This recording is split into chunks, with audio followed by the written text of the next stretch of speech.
person at UISG for this workshop, Discerning Together for a Renewed Mission, a Synodal Pathway for Mission Sustainability. And a special warm welcome to my colleagues, Father Mario Zanotti, Secretary General of the USG, and Mr. Andrea Curreri of the Good Shepherd International Fund, and our many partners in mission who are joining us today. Our three entities, the Good Shepherd International, USG, and UISG, have partnered together with other congregations in an initiative to explore trends, challenges, and opportunities in mission development, sustainability, and collaboration.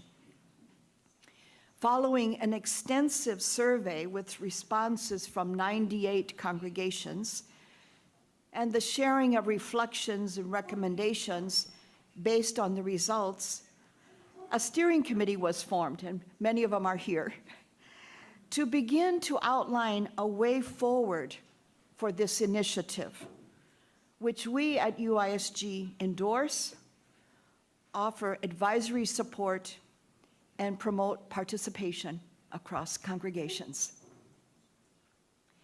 We realize that we are living in a rapidly changing world, and the pace is noticeably accelerating. In 2015, Pope Francis observed that we're not living in an era of change, but a change of era, a deep change. And many of our practices and structures which worked well in the past are out of date and no longer fit with present realities. It may be, as author Brené Brown stated in her new book, Strong Ground, and I quote, "The problem is that we live in a rapidly changing world where we need to spend as much time rethinking as we do thinking." And for us, I believe it involves more than rethinking. It is, as our recent synod suggests, conversion and walking and discerning together.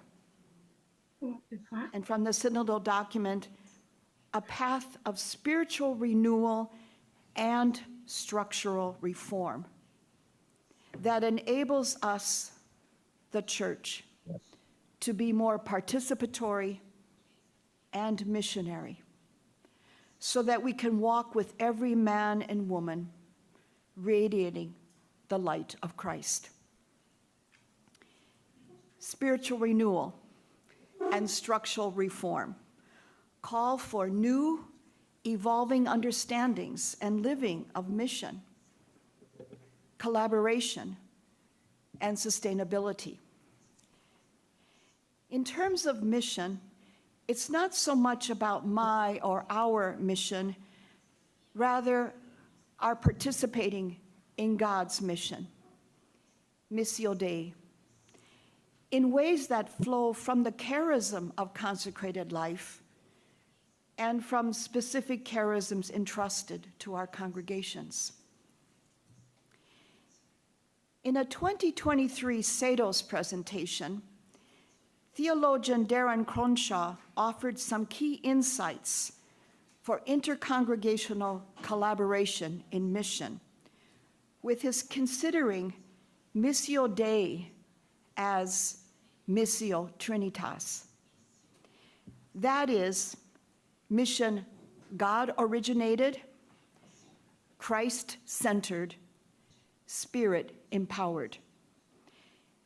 And he stated, Missio Trinitas places the primary responsibility for mission with a Trinitarian God, invites the church to join God in the dance of co-mission, moves mission beyond church programs to a spirituality of mission, turns church attention to a whole gospel for the whole world and calls all Christians into mission as communities rather than individuals.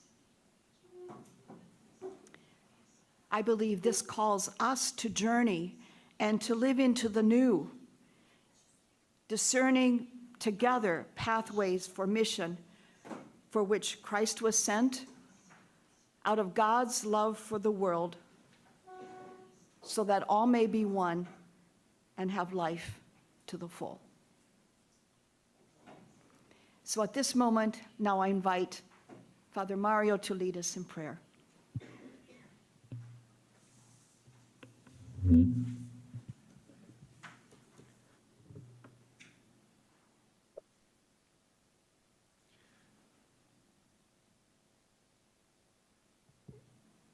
Today we try to empower our listening to the Holy Spirit. And so I propose to you to take 1 minute of silent meditation. We can take a position and start to become aware to our respiration, our inspire, inhale, exhale,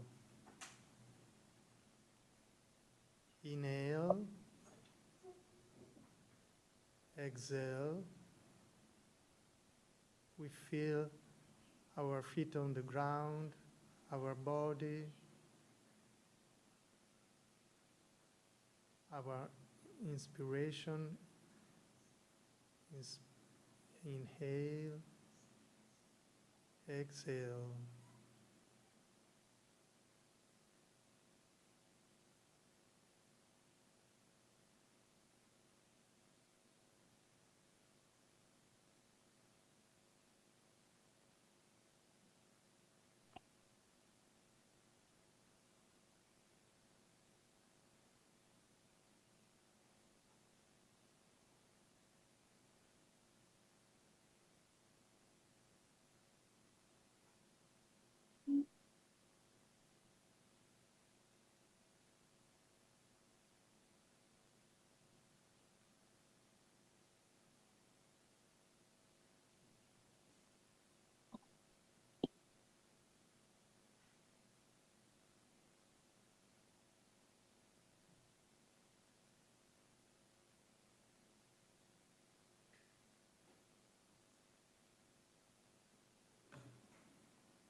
We can sing together.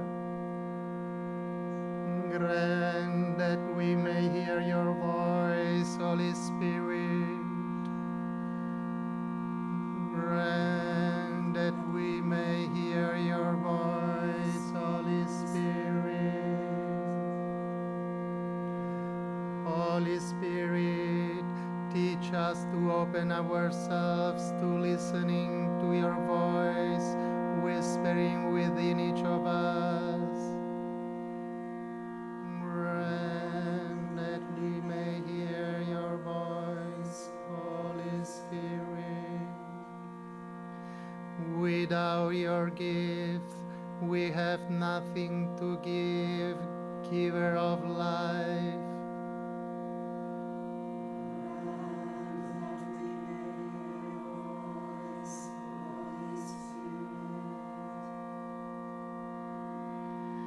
Only you can renew our hearts and bring about relationships between us and within the world.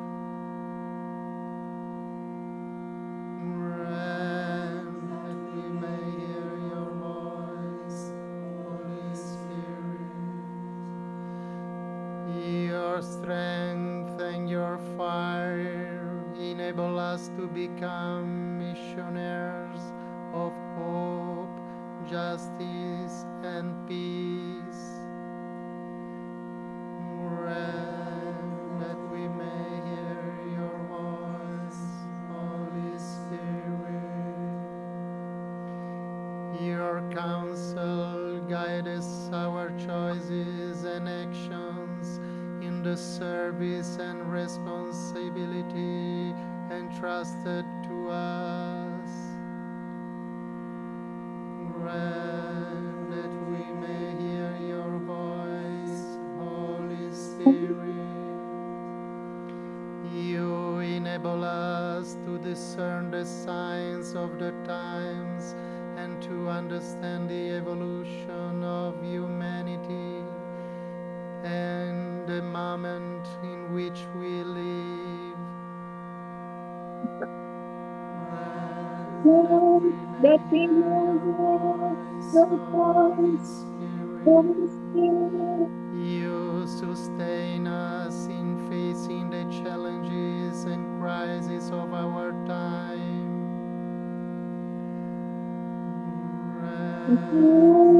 That we may hear your voice, Holy Spirit.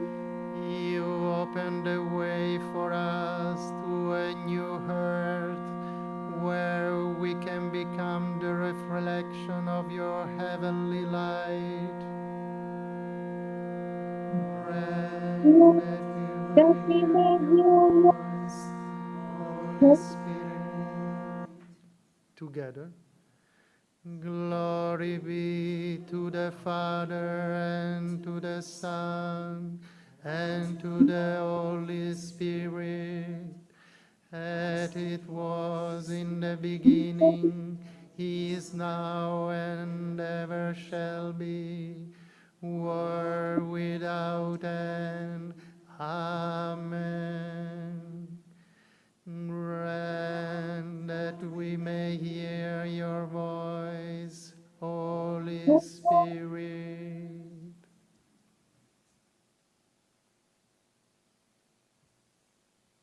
Thank you.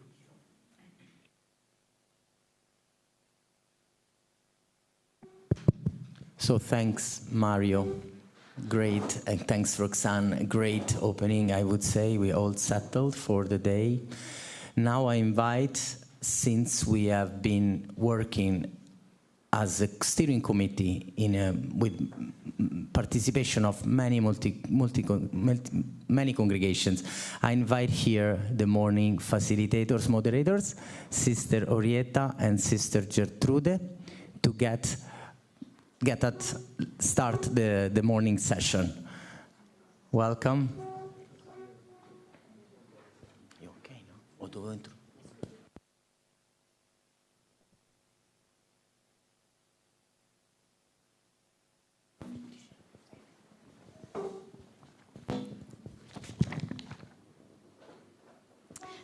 Good morning, everyone.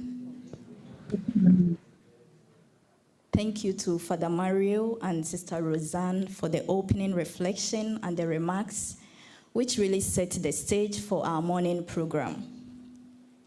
Just a reminder for those who are joining online, we would like you to stay connected all the time for smooth communication as we move on with the program today. As Pope Leo reminded us during this year's Jubilee celebration, your founders and foundresses were ready to reach out in countless ways to those in need. This vision of generous, outward-facing service remains at the heart of our mission today. As it was mentioned by Sister Roxanne, a survey was conducted in 2023. This survey, promoted by GSIF and supported by UISG and USG, was aimed at strengthening sustainability for Catholic congregations' mission worldwide. It is now my pleasure to introduce Andrea Curreri to give us the scope of the gathering today and also the survey.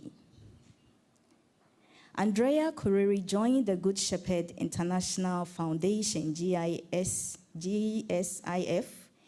in 2011 after 9 years of service in sub-Saharan Africa, where he worked with European, American, and African NGOs focused on public health and organizational development. Andrea currently leads the Partnership Development Department, where he coordinates donor relations, oversees multi-congregational initiatives, and builds strategic partnership with key stakeholders both within and beyond the Congregation of Our Lady of Charity of the Good Shepherd.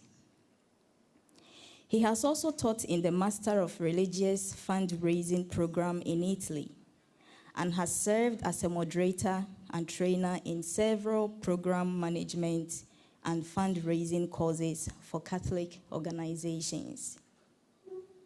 Andrea, you are warmly welcome. The floor is yours. Thank you, Gertrude. I'll stand because I don't like to be sitting and presenting this way. I love to maybe ask Gianluca to display the, yeah, I have this should work. The reason I'm presenting this morning is just to recap together why we are here, and just key findings of a survey that we ran last year, which is still very recent and very important today.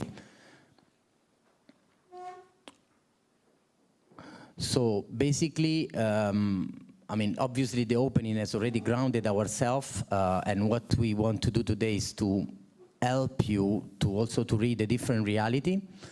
And with the help of Maria and many reflections, we will also make sure that we listen to what the Spirit is saying to us. You know, we try to listen from inside and together what is the Spirit saying to us about our time.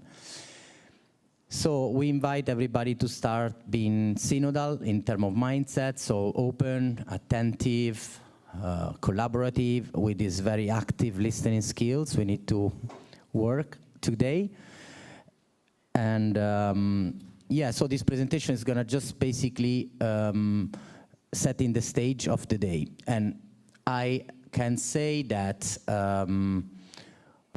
today we are living in a world that is full of challenges, full of inequalities, polarized. We see conflicts, climate change all over.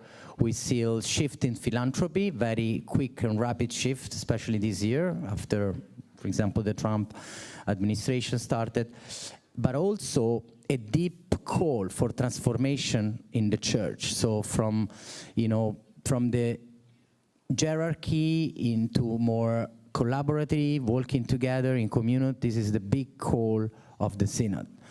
So basically the Synods offer us really to again, I want to just share again, humble listening, discernment, shared responsibility, and a new culture of collaboration. Oops, sorry. So why we did this survey and why now? We believe we are at the threshold in terms of also as Catholic Church, and congregations are facing different internal challenges, but also external. There are, you might see decrease in members, decrease in funding, but also, you know, still fragmented intervention, working in silos. Everyone thinks about his own mission. And also growing accountability, you know, especially with funding. It's not like before. There is a big ask for accountability these days.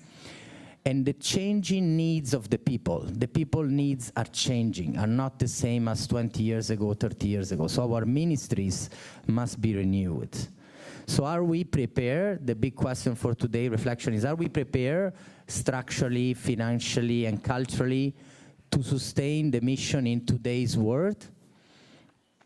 What we must shift, and we have further questions that will guide us in this shift. So what we heard from the survey obviously it's been shared with you in advance, so you might have a Google link with all the detailed responses, but in brief it shares that structures matter. So where there are a mission office, there is an increased coordination, sustainability, and capacity to respond. planning matters. This is very important because congregation with mission office and they did strategic plan, they have better results. That's pretty clear. And then again, collaboration matters. So collaboration is a longing that congregation have, but lacks sometimes space to collaborate, models and tools to collaborate. I think we talk a lot about collaboration, but when it comes to collaboration in practice, we need to reflect to what extent are we really doing much. So just a snapshot of the data, quickly, there was like that only 47% of the congregation that responded to the survey, they had an international mission office. The other half did not have. And also, only 46% of those congregations, they had a strategic plan, but also very low use of metrics. I mean, evaluating the plans, it's not a common practice. And again, while collaboration, it's a big desire, so desire is high, the practice is uneven. So we see that 63% of congregation want to collaborate more. They play an active role in collaboration, but again, the question is to what extent are we effective in collaboration? So we also did a working group, a reflection that day, and what emerged that day was that we need a shared vision for the future of the mission. So more strategic direction, more coherence, a big call for capacity and formation, especially in skills like leadership, in skills like management, in skills like fundraising, planning, so on. And again, a big request for space for collaboration and dialogue and shared learning. So things like platform, networks, community of practices, it's something that we need in the church. So what is emerging from all of this? I think the sustainability of the mission depends on us and how, to what extent we manage to plan together, to build our capacity together, to collaborate, to listen, to discern. And this is what is actually we are intending to do with this workshop series that we launched this year. This is the first one of 2 other workshops that will happen in 2026. So each workshop will be with a specific focus. This one is to set the stage. So what we are aiming to do, it's really to build this synodal learning community amongst international congregation, and we want to believe that we can build collaborative space between congregation, that we can offer formation on mission sustainability, we can connect congregation in a donor in a new way. Today we will have a donor panel in the afternoon. You will listen how they are also affected by the changes of the reality of today. Develop practical tool, modern resources, and maybe accompany congregation in the discernment about the future. So we don't want to think about this as a project, as an initiative, but like a movement we would love to start in Rome and internationally to really come together as international congregations. So what we want to do, from just receiving information, we want you today to sit in table and reflect and discern. From isolation to communion, those are the shifts we see in the Catholic Church. From survival mentality to generative mentality, and from old patterns to new possibilities. So we need to also to let go what's not relevant anymore. We need to think about the future with innovation. So this is a short, gentle invitation. I think this room is full of wisdom, and you know the report of the survey is just data, but I think the wisdom is within you.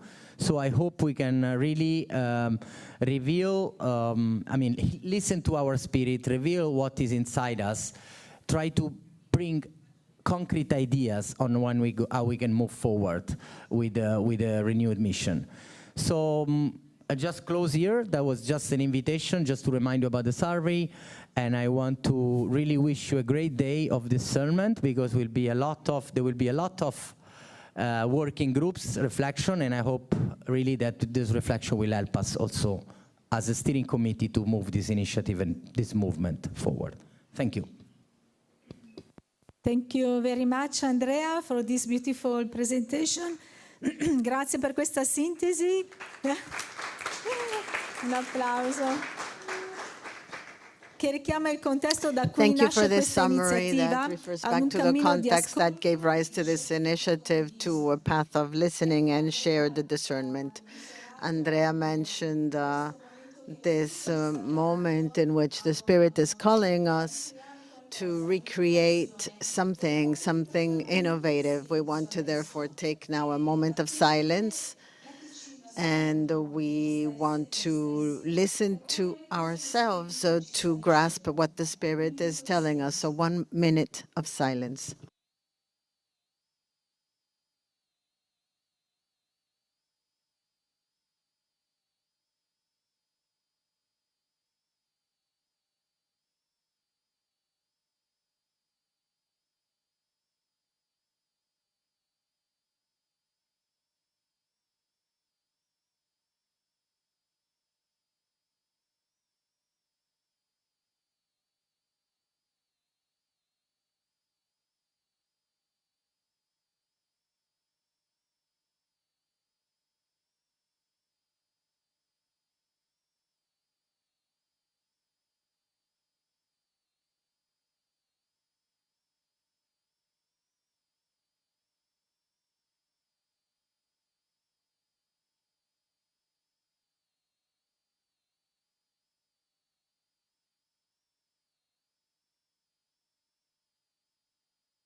I am happy to introduce Sister Maria Cimperman. Welcome. I have the honor of introducing her. She's a religious of the Sacred Heart of Jesus. Currently, she is serving as the coordinator for Synodality at the UISG. Sister Maria Cimperman contributed to the Synod on Synodality in 2023 and 2024 as a facilitator and theologian.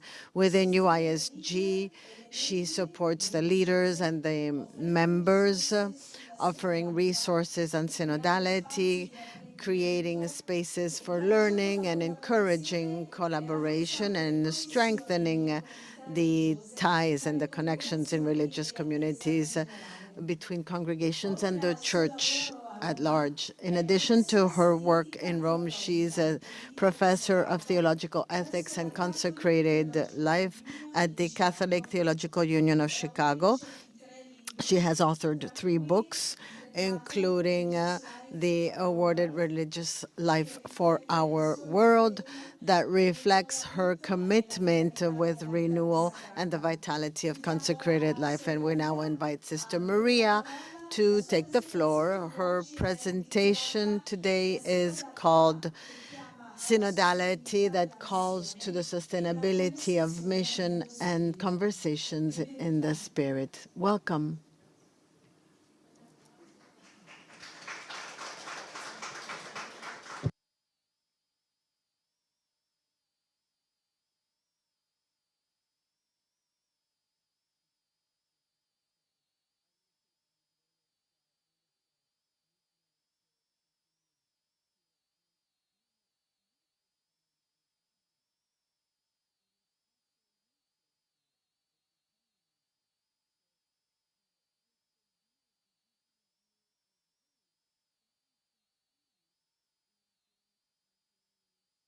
And then we will find ourselves continuing, though, the path of synodality. So what I'd like to do today is just have synodality continue to walk with you a little bit on mission and sustainability. And I think both what Sister Roxanne said, what Andrea said about that flow of so much that you are about is very much synodality. So collaboration, listening deeply, moving, finding ways together. And so let's just offer. I'm going to begin and end with these 3 little points of how we invite you to listen, to be this day. Because that will be how we, just as we did at the Synod, found ourselves listening to the Spirit for what was calling the whole church. So it's an invitation to a full listening that's receptive and responsive. So listening isn't one way, but it goes both ways. One of the things we also learned at the Synod was that we are called to attune our whole selves. It's why we had that minute of silence. What's moving in you? Right? And so our brother Mario, when he had us pray, was inviting us to a fully embodied way of being in prayer. So it is, listen to everything, to your instincts, to your mind, to your heart. The whole church was trying to do that during the Synod. And again, to allow what you can imagine to come forth. One of the gifts of the Spirit, one of the qualities, actually, of the Holy Spirit is creativity. That's just one of it, and it will often go in places we don't know. You've come together online and in person to listen, to engage.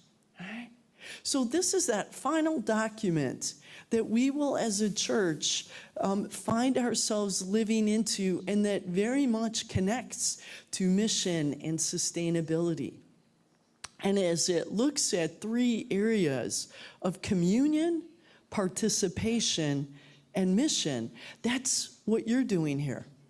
You're participating. You're representing your congregations and your organizations.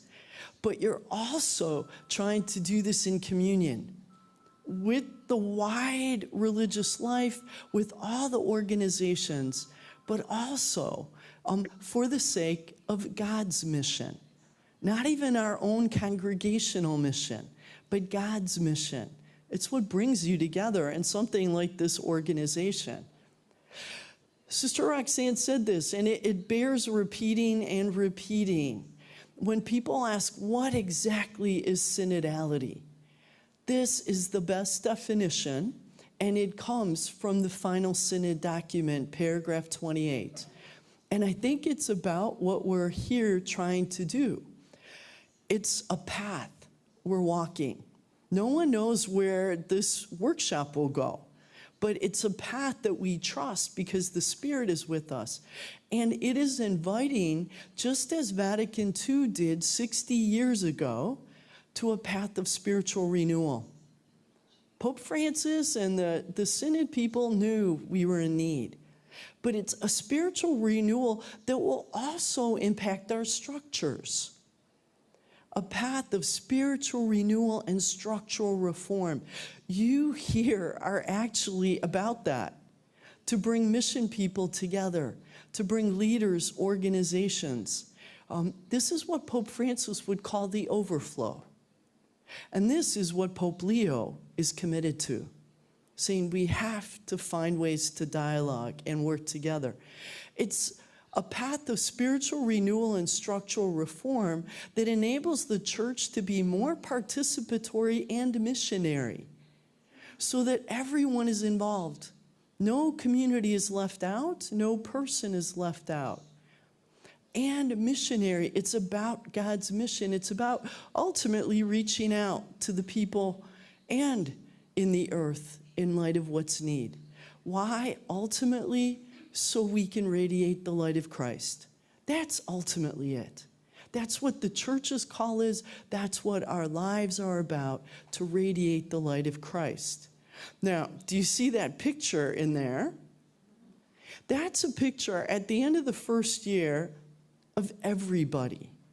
It included the baristas. It included the people who made sure we had papers, or that when our earbuds didn't work, someone fixed it. It included the volunteers, everyone. Everyone. And that's what we're about here. Sustainability, mission, so everyone can flourish and radiate the light of Christ, right? So what if we looked at synodality as a path of spiritual renewal and structural reform that enables consecrated life and partners in mission to be more participatory, to be more missionary, and to radiate the light of Christ? It puts us all in there. You know, again, and if I had time, I would have had a picture of all of you, because that's what it is, to radiate. And here, this moment that you're in, and your overflow of grace in what's been calling you, would have very deep roots in our tradition. And it also is a new shoot, just like the Francesco economy is a new shoot. What you're doing has very deep roots. And we're going to talk about that. This way of engaging with one another flows, makes a lot of sense, right? And you're going to hear more about deep roots, new shoots. One of the things that happened at the synod was this realization that what grounds us, what is the foundation, is baptism. It's not ordination, it's not any other thing except that we have all been made in God's image and likeness already. And here in the church, we are all of the same dignity. It was beautiful. At one point during the synod, Cardinal Hollerich said, "Please, I want everyone to know, you should know this, but I need to say it, the human dignity of women is the same as the human baptismal dignity of men." And people kind of laughed. And he said, "But in this world, I still need to say it. And in this church, I still need to say it." So when we look at this is, you're in your small circles, and we were in our small circles. But it was a whole body that together said, what is the Spirit inviting us to? That's you right now, asking the same question. How shall we be a church on mission? That's you here, right? Beautifully, this image here from the 1500s is a gift that Pope Francis gave everyone at the synod. And what's the season? Can you tell? Pentecost. And who's there? Everyone. So what you're doing in this mission that you're engaged in, it is being attuned to everyone, right? And here I want to just very much speak to religious life, consecrated life. For as small as consecrated life is, there's maybe 1 million of us in a 1.4 billion church, member church. A number of places in the final document, consecrated life was mentioned. And that we have some special contribution to make. Now, consecrated life includes all of you here engaging, all of you. And notice what it says on that last point, that we are called to interrogate, to question the church and society with our prophetic voice. That's quite powerful. Prophets announce the good news, and they denounce what is not of God. Look at what you're doing by bringing mission together. You are saying working together is part of God's vision. It's not competition over collaboration. It's a full flourishing of each, right? And here we know we're about God's mission. And again, in the document, it talks about the people made poor as agents of evangelization. It's saying the people that we work with who are struggling aren't the people we are first and foremost bringing God to. God is already there, right? So we are agents, and we are called, they are agents, and we're here to listen. And then we're listening also to the earth, right? Just a few more slides here. Already in 2017, there was a roll call to consecrated life from the Dicastery for Consecrated Life said, religious, you've been doing great things. Thank you for that. Thank you. But new needs keep emerging. Unprecedented areas. Pope Francis called it just in March. He called what we're talking about, and Cristina is going to engage, polycrisis. It's a polycrisis where it's a convergence of both gifts and great challenges. But it says, we need you. And we know we need to do this together, right? I know when I was among you last year, I used the language of exchange of gifts. That's how the church is talking about how we work together. We're exchanging gifts. One may have this area, another will have another area, right? But that's it. And Pope John Paul II actually talked about dialogue also as an exchange of gifts. That it's not that I come with the answers, but as Andrea said, there's a lot of wisdom here, and that's the invitation. Because we're here to illuminate the light of Christ. And we keep hearing in this Jubilee year of hope from Romans 5:5. Hope does not disappoint because it's God's love that's been poured into our hearts through the Spirit. So this is how we come. This synodal church and mission to be lived through all of us.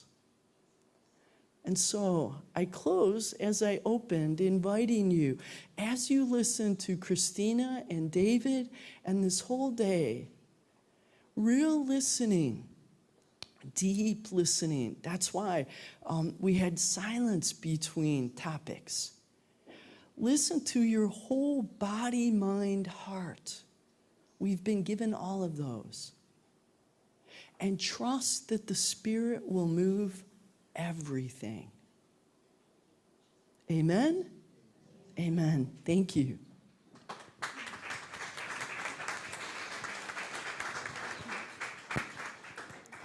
Thank you very much, Maria Cimperman, for giving us such an enriching presentation. Maria has offered us so much to reflect on with regards to synodality. And she ended with something which, at this moment, we are going to put into practice. Real listening, deep listening. I would like us to pause for a moment and reflect on all what we have heard.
It is now my pleasure to introduce Cristina Duranti, the director of the Good Shepherd International Foundation.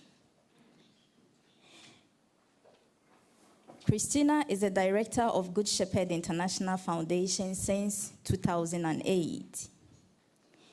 GSIF is the non-profit organization that supports the mission of the Good Shepherd Sisters in 35 countries, working to protect children and empower women.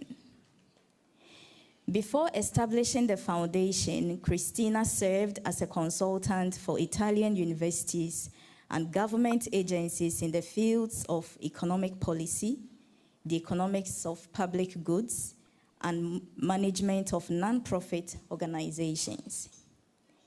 In her leadership role as director, Cristina has successfully mobilized resources and helped design programs that defend and promote the right of girls, children, and women across Africa, Asia, and Latin America. Today, Cristina will offer her keynote presentation on mission sustainability in the evolving scenario of global philanthropy. Cristina, the floor is yours.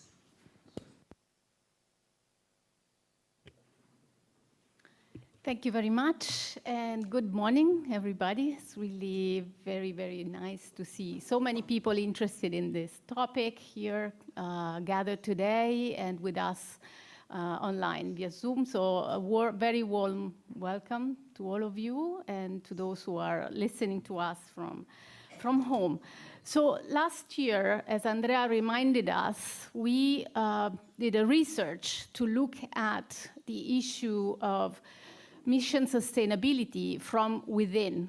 So what is actually happening within our organizations, our congregations? How are we organized, structured? What are the challenges that we are all experiencing when we think about sustaining our missions? Today, we're trying to look a little bit outside what is happening around us in the what we call the ecosystem around our congregations, around our missions in our society, with regards to what we call philanthropy, which is a big umbrella term that we're going to try to unpack today, and how the trends that are emerging in this broader sector are affecting our works, our mission. How are we connected to these trends, and how can we together reflect, discern, and think how to address some of these issues, reflect whether they are really connected with our religious life, and if we are equipped or not to deal with them. It's a way to read the signs of the time, maybe in a kind of environment we are not that used to reflect on. So I will try today to give you a few insights based on a little bit of research that I've done. There will be a lot of data, and I've tried to condense and summarize in the little fact sheet that you will find on your tables. It's a lot of numbers here and a few definitions. I hope to cover most of the ground. Maybe there won't be enough time, but I will be happy to leave it to you and for further reflection and conversation. Just be aware that this data has been taken from different sources, because at present there isn't really an established source of information or reflection around what we could call the connection between global philanthropy and our Catholic ecosystem. So we know that all our works rely on some kind of philanthropic giving. We're going to say in a moment what does that mean. But there is no real source of information or reflection place where we can go to understand exactly what is happening, what are the sources. So we all know, especially those of us who've been in missionary work in the developing countries, that our works, our ministries, need resources. They're not, for the most part, self-sufficient. They have to rely on external sources of funding. Depending on the structure and the governance of the countries where we operate, there might be some public resources, but we know very well that in the most impoverished areas of the world, there are no public resources to fund social services where we might be operating. So we've been relying, our works have been relying on the global philanthropic system in its different forms forever, for so many years, since the times of the early missionaries. So what is happening today in that world and in that sector? Who are the actors in this world? So let's start with looking into a few definitions so that we can at least attempt to draw some perimeters around the sector we're thinking of. So I spoke about philanthropy, and I'm sure those of you who come from classic humanities studies are aware that philanthropy, even as a term, precedes even the concept of charity of Christians, because it comes from ancient Greek, and it means love of humankind. Love, it's actually how we translate charity today. Today, let's move, fast forward 2,000 years, philanthropy has evolved as a concept so many times, referring to so many different things, from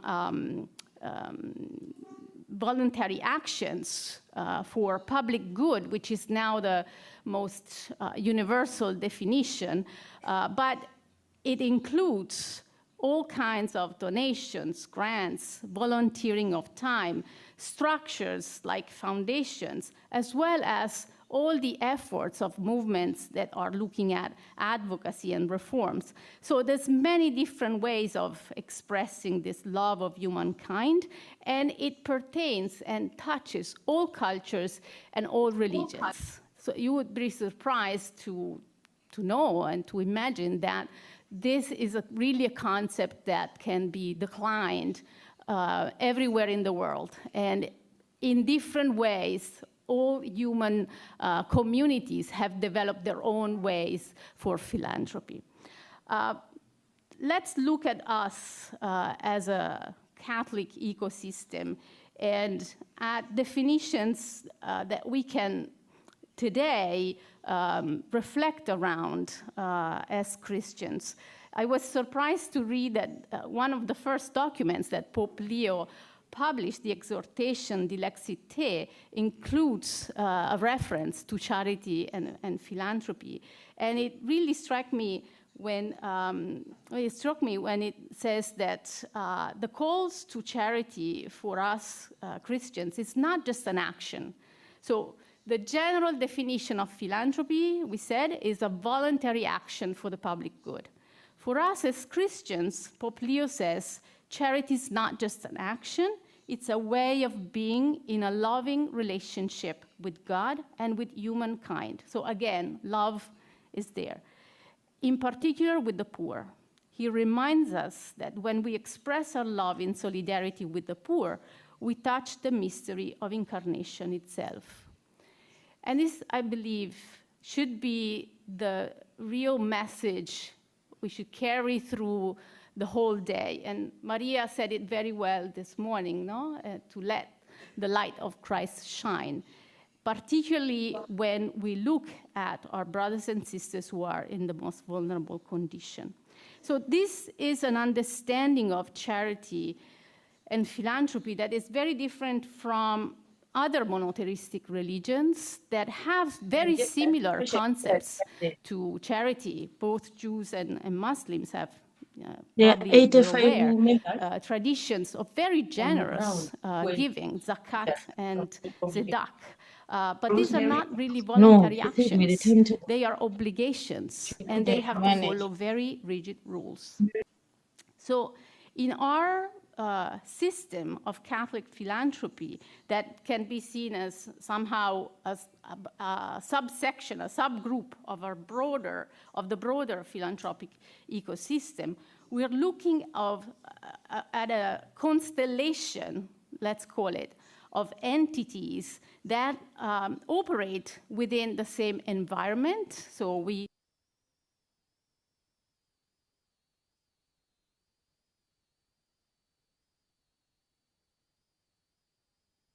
operate in very different ways. We also have different profiles.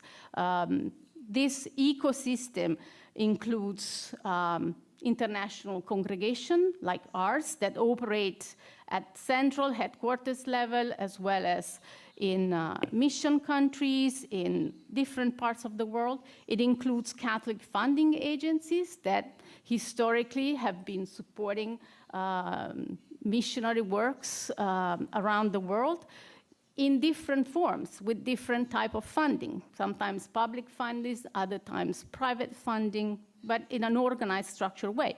There's family foundations that are inspired by Catholic values that have been supporting the works of international congregations. There are as well diocesan structures and church canonical structures. Today we're going to have with us the director of CHE, the Italian Catholic Bishop's Office that coordinates specifically this work. And then there's all of us who are involved and engaged in ministries around the world. We are recipients in these relationships, but we're also actively engaged to provide the services. And sometimes we're also raising resources, mobilizing resources to then support the works. So this is a system that it's all moving, and it's moving with relationships that are sometimes not super clear or structured. Sometimes, as we heard this morning from Maria, we might be in competition, and Andrea highlighted it very well. We might be in cooperation at times. We might have institutional relationships because we might be related between the headquarters and the local entities. We might have canonical relationships or other kinds of functional relationships. So you see, we are like, the biologists talk about ecosystems as environments where different parts of the system have relationships. In biology, those are physiological relationships. In our system, they are this kind of different relationships, but against the same backdrop. We're all here to pursue the same mission. So how can we look at these relationships in new ways that are not just transactional or not just one way? Donors give money, we ask for money. This is a little bit the challenge of looking at this global system with different lenses. And I think this is a little bit the exercise that Maria and then Father David will help us doing. So one of the elements that I think would help us reflecting is that we've been looking and thinking at the relationship between those that have resources and those who have not as a form of response to a crisis. So we start asking for money because we are in dire need. We are in an emergency. We are in a situation where we cannot survive. Actually, looking at some of the reflections by a prominent theologian that some of you might know very well, Henry Nouwen, he's been writing extensively about one element of this ecosystem, that is the role of raising funds, fundraising. And he said that, first and foremost, this way of connecting, it's a ministry. it's not a response to a crisis. It's a way of announcing our vision and inviting other people into our mission. So again, a relational process, not begging, not extracting, not putting ourselves simply in a transactional relationship. It's a way to invite people in joining efforts to do God's work. Have you ever thought, I've been presenting this vision of fundraising and connecting with our donors, our funding partners, as we prefer to call it. I've been giving this kind of presentation to our sisters around the world many times. And this was somehow one of the things that put them off a little bit. It was the first time they were thinking of this relationship with, donors that they might have never met or encountered in their life. They might have just written applications or letters to, as someone that they could invite to share the mission or announce a vision. And actually someone who's a partner in fulfilling the shared mission. So I just leave this to you as a point of reflection. So no one says, when we seek to raise funds, we're not saying, please, could you help us out because we are in a crisis? Rather, we are declaring, we have a vision that is amazing and exciting. We're inviting you to invest yourself through the resources that God has given you in this work to which God has called all of us.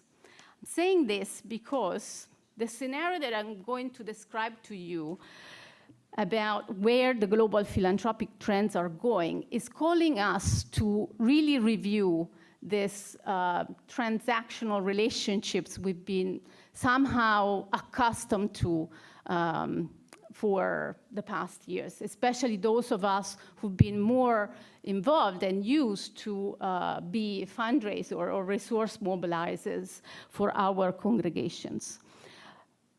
So let's start looking at this system of giving, of aid and giving for international works. So this is, again, a subsection of the broader global philanthropic system, okay? We're looking specifically at resources mobilized from wealthier countries, wealthier parts of the world, towards parts that are most in need. And we will see that even the identification of what is wealthier and what is poorer and where these trends move towards is shifting. We're used to think north to south, west to east. It's actually a moving scenario, an evolving scenario. So the first element that probably most of you are already familiar with because it really made the headlines, let's say, recently, is the fact that the official development assistance, how is it called? What is it? What is official development assistance? You will find the definitions here in the fact sheet. It's basically public funding. So it's government-funded aid from countries that have resources and have budgets that have been allocated for international cooperation for development. USAID, you've heard, of course, and probably some of your works in Africa and Latin America and Asia have received this kind of support. So this type of funding that used to be extremely significant and robust because governments' budgets have been investing since the end of World War II significantly for a number of reasons, for diplomatic reasons, for economic reasons, for commitments towards development, and even hopefully to prevent what we're seeing today, fractures and conflicts and wars. But the news is this is declining actually in ways that we would have not expected. We knew there was a crisis, we knew it needed reforms, but the collapse that we have seen in the past couple of years was definitely unprecedented. So this official development assistance fell 7.1% in 24 to 212 billion, and it's projected to keep dropping another 9 to 17% this year and probably continue till next year. Is it just the United States and Mr. Trump that have been behind this movement? Unfortunately not. He makes a lot of noise and the headlines for sure, but he's not the only one. You might be surprised to hear that France, Germany, UK, traditionally very generous countries with the global south, and the Netherlands have all cut significantly their funding for development assistance. So this is not just a political sort of newsflash, okay, to divert attention from domestic issues. It's an actual trend. And now we're seeing, as Europeans, today we might have all heard the news that Europe is really called to rethink its strategy, diplomatic strategy, and where the budget of the states is going. So a diversion of resources from international cooperation to defense, most likely. And this we see very strongly, particularly in Germany. So this has meant a very tough impact, particularly in sub-Saharan Africa, where there's been an estimated decline between 16 and 28% of aid. Latin America, around 15%, and overall between 13 and 25% cuts.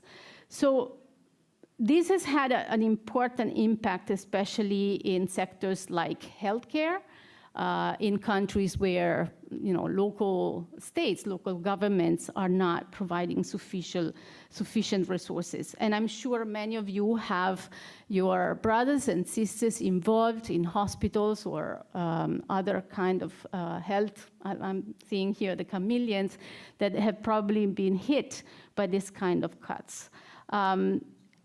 However, even when there hasn't been cuts, funding from public agencies has become more and more difficult to apply, receive, and manage due to growing regulations. And you might be also familiar with the changes in legislation in India, how difficult it is to send money to India, for example.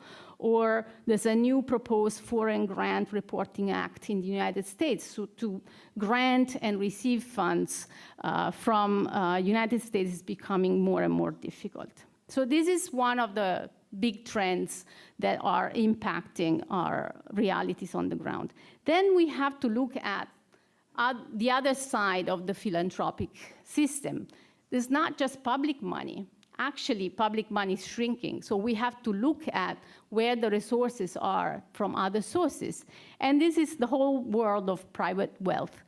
The news here is that there's a positive development there, in the sense that the money in private hands, let's call it, it's actually growing. And this is where there's more accumulation of wealth. Now, this means that there's more availability of resources, but the way it's channeled, it's going to be very different.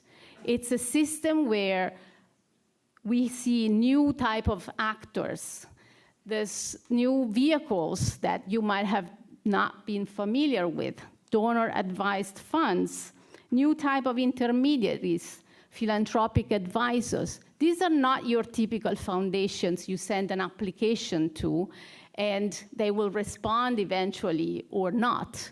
These are new type of intermediaries that do not operate the same way we've been used to. So this new system of giving is concentrating more and more wealth in their hands, particularly in the richest countries, in the US, in UK, but you would be surprised that there's been an enormous growth of private wealth in countries like Mexico, like India, other parts of Asia. And this is where the trend shows movement. There's going to be more and more of these private wealth systems that will be interested in giving for social purposes as well. How do you connect with this new type of wealth? Another trend that we have to pay a lot of attention to is the intergenerational transfer of wealth. So this big concentration of money in the hands of particularly family foundations or similar structures is going to change hands pretty soon, in the span of 10, 15 years. Baby boomers are aging. They've been somehow the bread and butter of many of our organizations.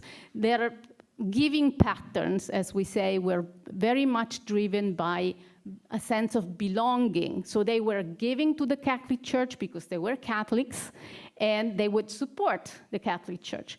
Their children and grandchildren who are going to inherit their fortunes have very different giving patterns. They're interested in impact, they're interested in different kind of social work, and they might be interested in giving directly and not through intermediaries like our structures. So it's a very different way of engaging with this new type of donors. We have to be more visible, more impactful, and be able to share what we do and show the impact we are generating. And to connect with this new generation, we need different tools and different ways of communicating. What does that mean for us?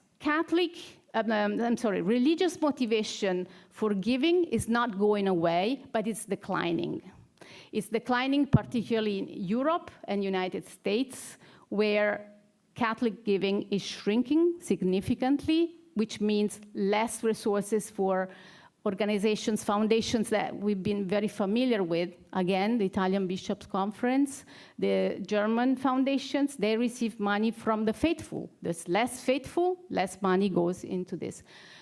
But religious motivation for giving is not declining according to international reports. It's just motivating people to give to different causes. I might be Catholic, I might be very motivated to social justice, but I'm not giving to the Catholic Church or to a Catholic congregation. I might give to another organization that shows impact in an area that I care for. So you see, this is also calling us to a different way of engaging with this new type of donors. I'm going to wrap up because I know I'm late. You have some of this data in the fact sheet, and I will be happy to continue with those of you who are interested in this conversation. I'm just leaving you with the questions you see at the bottom of the fact sheet. Are we ready to shift? And are we equipped to shift in terms of capacity, in terms of communication, in terms of collaboration, to connect and engage with this new philanthropic ecosystem? Thank you very much.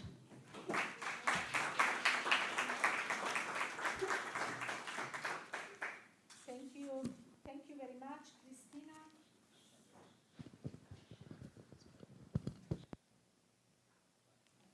Thank you very much, Cristina, per la tua presentazione che Thank you, Cristina, for your presentation that shows us our current reality. We were really touched by what you shared with us. It was a very rich presentation, a lot of food for thought that we would explore deeper in the course of this day.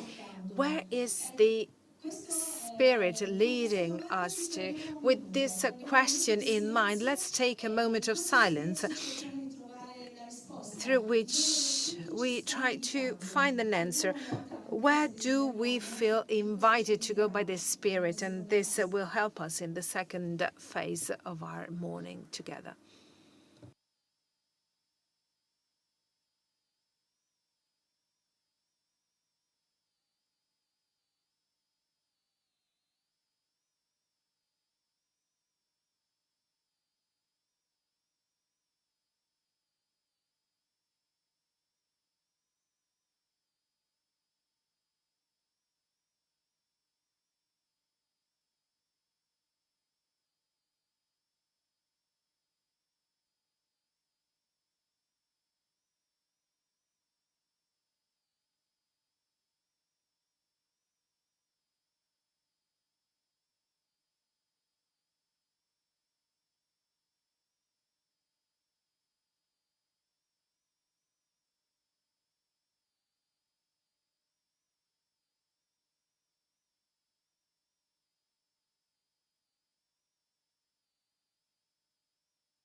we kindly ask you to always stay connected with us, even during breaks, so that you won't need a second link to join again. Right now, you should be seeing a survey on your screens, which asks you whether you would like to take part in the group work, and if yes, in which language. So please respond to this survey so that we can send you to the right group. Let's now welcome Father David McCullum. It is a great pleasure for us to have you here. Father David is a Jesuit father, director of the Discerning Leadership Program. I'm sure that many of us already know him and his program.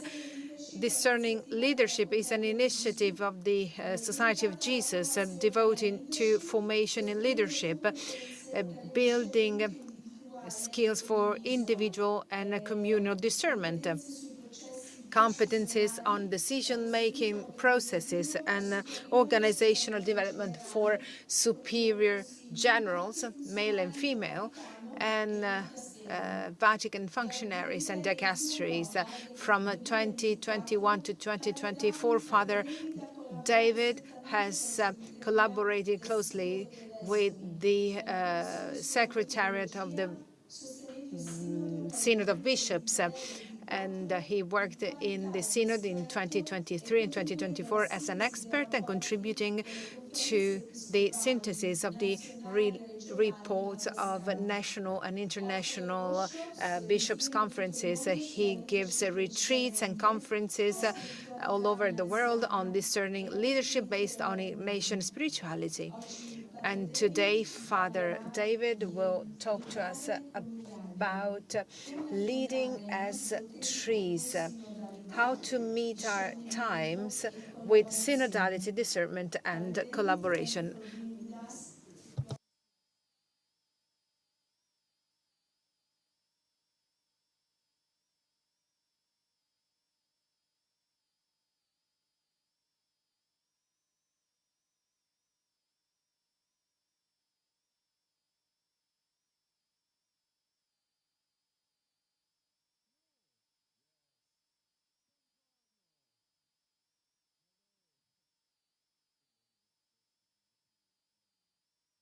Said to see so many friends, but also to see so many other friendly faces. I'm grateful to be with you this morning. I think we're having a little trouble getting my slides, so we'll take a moment. Thank you, Cristina. This was so rich and also provocative. So many new things to take into account about the way in which we draw these essential resources for the service of our missions. And maybe there were some things that really struck you as completely new or surprising. The shifts of the ways that philanthropy is done, the regions from which philanthropy is now possible, and this necessity of a shift in mindsets. So that's the direction I'd like to go with you today.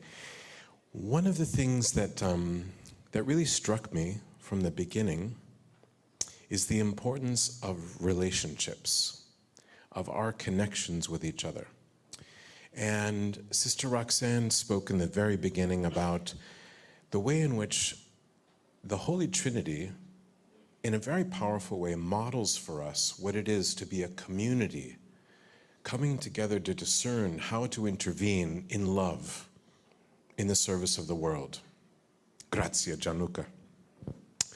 And this vision of the Holy Trinity contemplating the world at this moment is really where I'd like to invite you at this moment to a brief contemplation of the situation of the world at this moment. We've heard so many important facts about the philanthropic landscape, and you carry inside you the knowledge of the way that your charisms and your communities are interfacing with the needs, the longings, the wounds of the world. So this will not be new to you. But I'm going to invite you to presence for yourself and to allow the Holy Spirit to aid in this, that you become God's eyes and ears and heart for the next 5-6 minutes as we witness a video that is a very fast-paced, very powerful, and very artistically developed portrayal of the state of the world today. It's a review of the year by a Swiss artist by the name of Siru. And as we watch this fast-paced video, I'm going to ask that you keep these questions in mind. Where do you find your attention naturally drawn? It's a very fast-paced 5 or 6 minutes that'll pass by. Where's your attention drawn? What particular moments do you zoom in on and remain with you? We've been talking, but I'm going to invite you to pay attention to your hearts, to pay attention to the feelings that are stirred, and the questions that this prompts. And maybe some of you, like me, are very action-oriented. We can't sit still, we want to do something. Pay attention to what impulse is alive in you as you witness this, and what it is that you're stirred to do.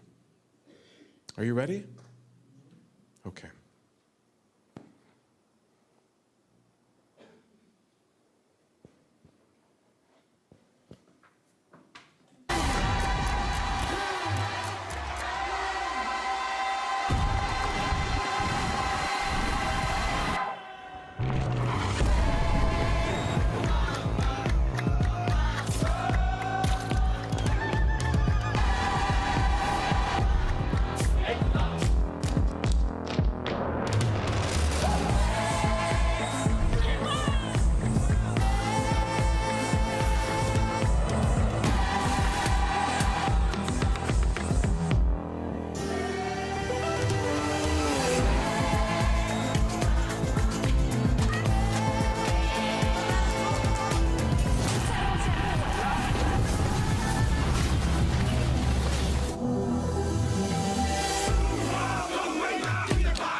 I invite you to take a moment and to just become still, to pay attention to what is stirring inside you.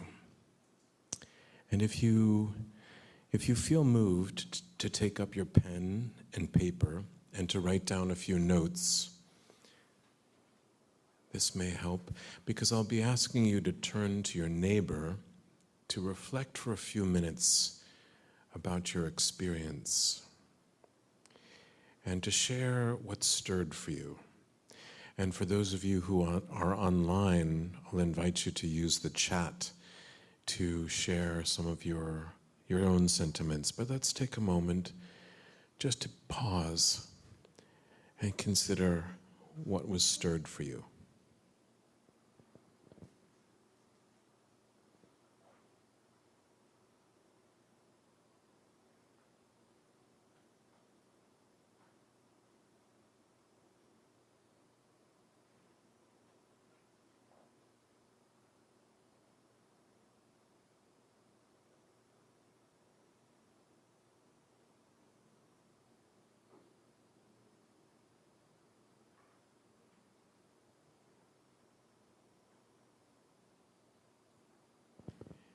And recalling that the Holy Spirit and the most blessed Trinity is present here and perceives the world in and through you and through us. What do you discern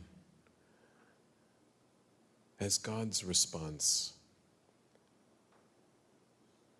to this world everywhere, all at once?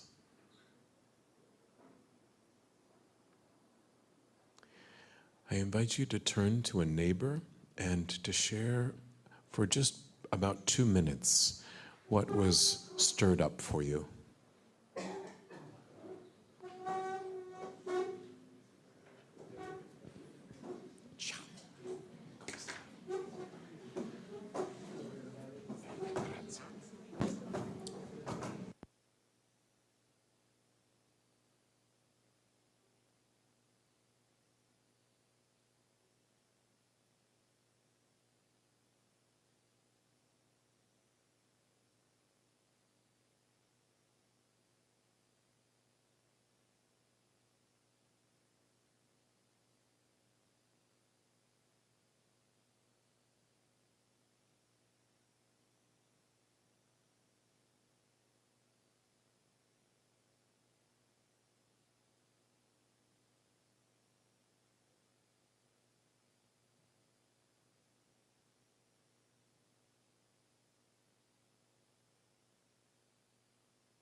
Okay.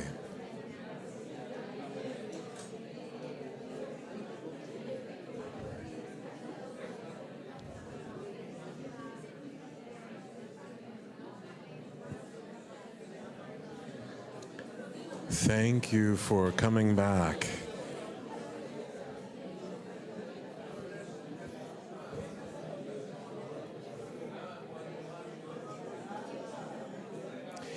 If you can hear my voice, raise your hand.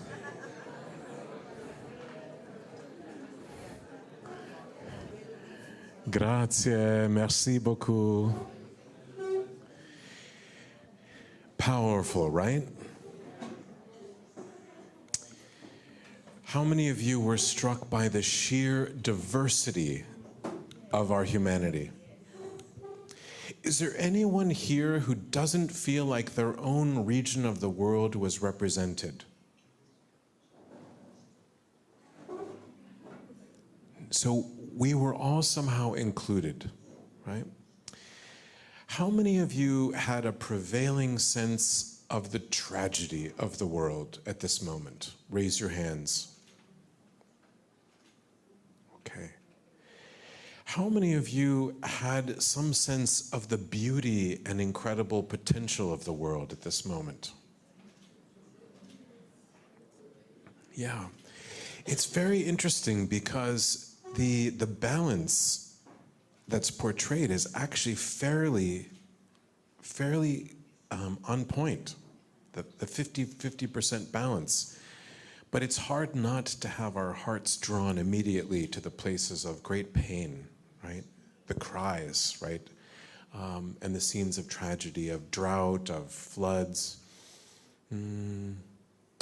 How many of you were struck by the amount of celebration taking place, right?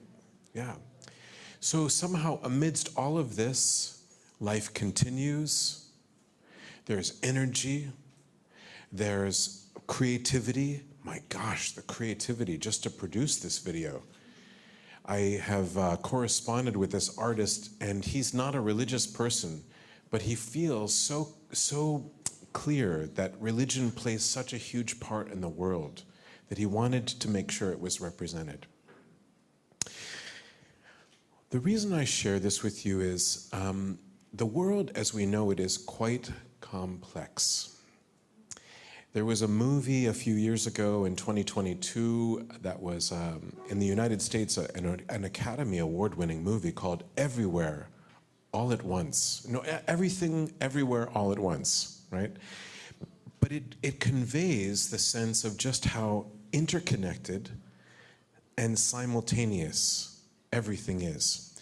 Most of us live life in a fairly chronological way, moment by moment, in our own little worlds, fairly self-referential, even when we're in relationship. But to appreciate how we're constantly living in the midst of systems that are very interconnected. It's an awakening for a lot of us. So here's where I was hoping to lead you today. It's a provocative title, right? Leading Like Trees.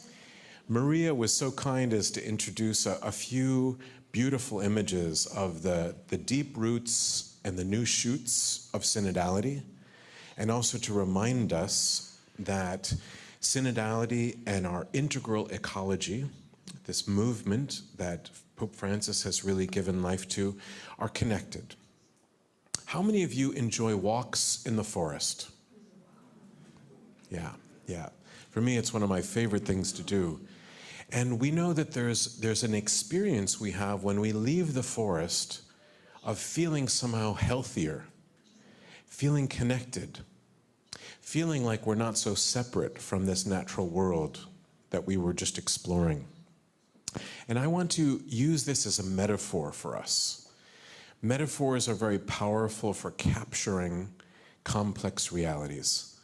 So I'm going to use this metaphor of leading like trees to talk about how the conversion involved in the philanthropic work is actually one very much connected to the way we think about the way trees lead. There's a book that came out now a little bit over 10 years ago by Peter Senge. He's one of the world's leading experts in the relationship between systems, organizations, and leadership. He's an acquaintance of mine at the Massachusetts Institute of Technology, and this book was really about looking at how all the complex emerging issues that we face as human beings need to be dealt with in a systemic way, not piecemeal. There are several insights from his book that I want to share with you, and I'm going to unpack them in the course of just a few minutes from the perspective of both nature and synodality. So the first is that we have to learn to see systems. We have to learn to see systems and also to expand the boundaries in the ways that we think about the ways we want to make an impact in the world, right? We're having an impact whether we know it or not. Financially, socially, in terms of our missionary efforts. Collaboration across sectors is key. Now we're talking about collaboration across religious institutions and organizations, congregations, but also philanthropic agents in order to address complex challenges. Healthcare, community health, global health, sustainable development, the work to end human trafficking, the work to advance education. All of these complex challenges are best met when we come together across sectors to address them. Creating positive change, this is something Cristina was raising. It requires us to move out of crisis management mode into a collaborative, vision-driven approach to action. This is a fundamental shift of mindset and also of energy. It's not easy, but it makes an amazing difference to be proactive rather than reactive. And finally, one of his insights is that nature-driven design principles can really help us promote sustainable innovation. And so I'm going to draw from what we know about trees. And this is a whole science called biomimicry. It's the ways in which we can actually draw practical and practicable insight from the natural world of which we are a part. We are consciously part of nature. And this is where I want to go with you next, if my technology is going to cooperate. Okay, so the first point is systemic support and interdependence. You're gathered here because at some level, even if it's not totally coordinated yet, you are interdependent and we are part of many systems together. So from the natural world, we have this amazing insight that trees communicate. They actually use scent to communicate, but they also communicate through the root systems and through the very, very tiny fungal connections between trees. If you go to the forest, that entire forest is connected. And the way trees operate is they prioritize the health of the whole forest. They give priority to the health of the whole forest. This is a shift of mindset, right? To think in terms of how do we create conditions for the most impact in a sustainable way. For instance, on children's education or the empowerment of girls. How do we think across our various programs, however excellent they are, and to do so in a way that's more collaborative? So the question is, how might you and philanthropic leaders really start to work as networks, emphasizing the collective well-being? Next, this is an insight from Synodality.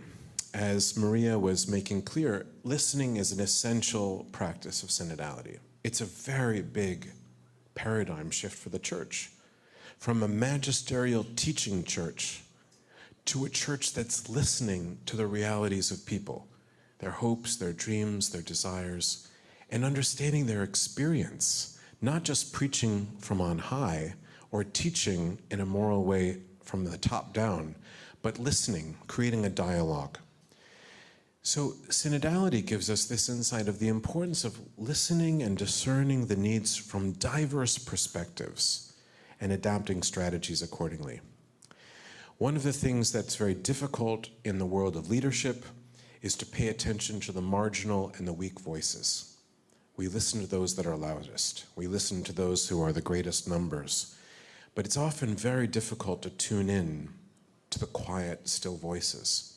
And diverse voices that may be at the boundaries of our missions.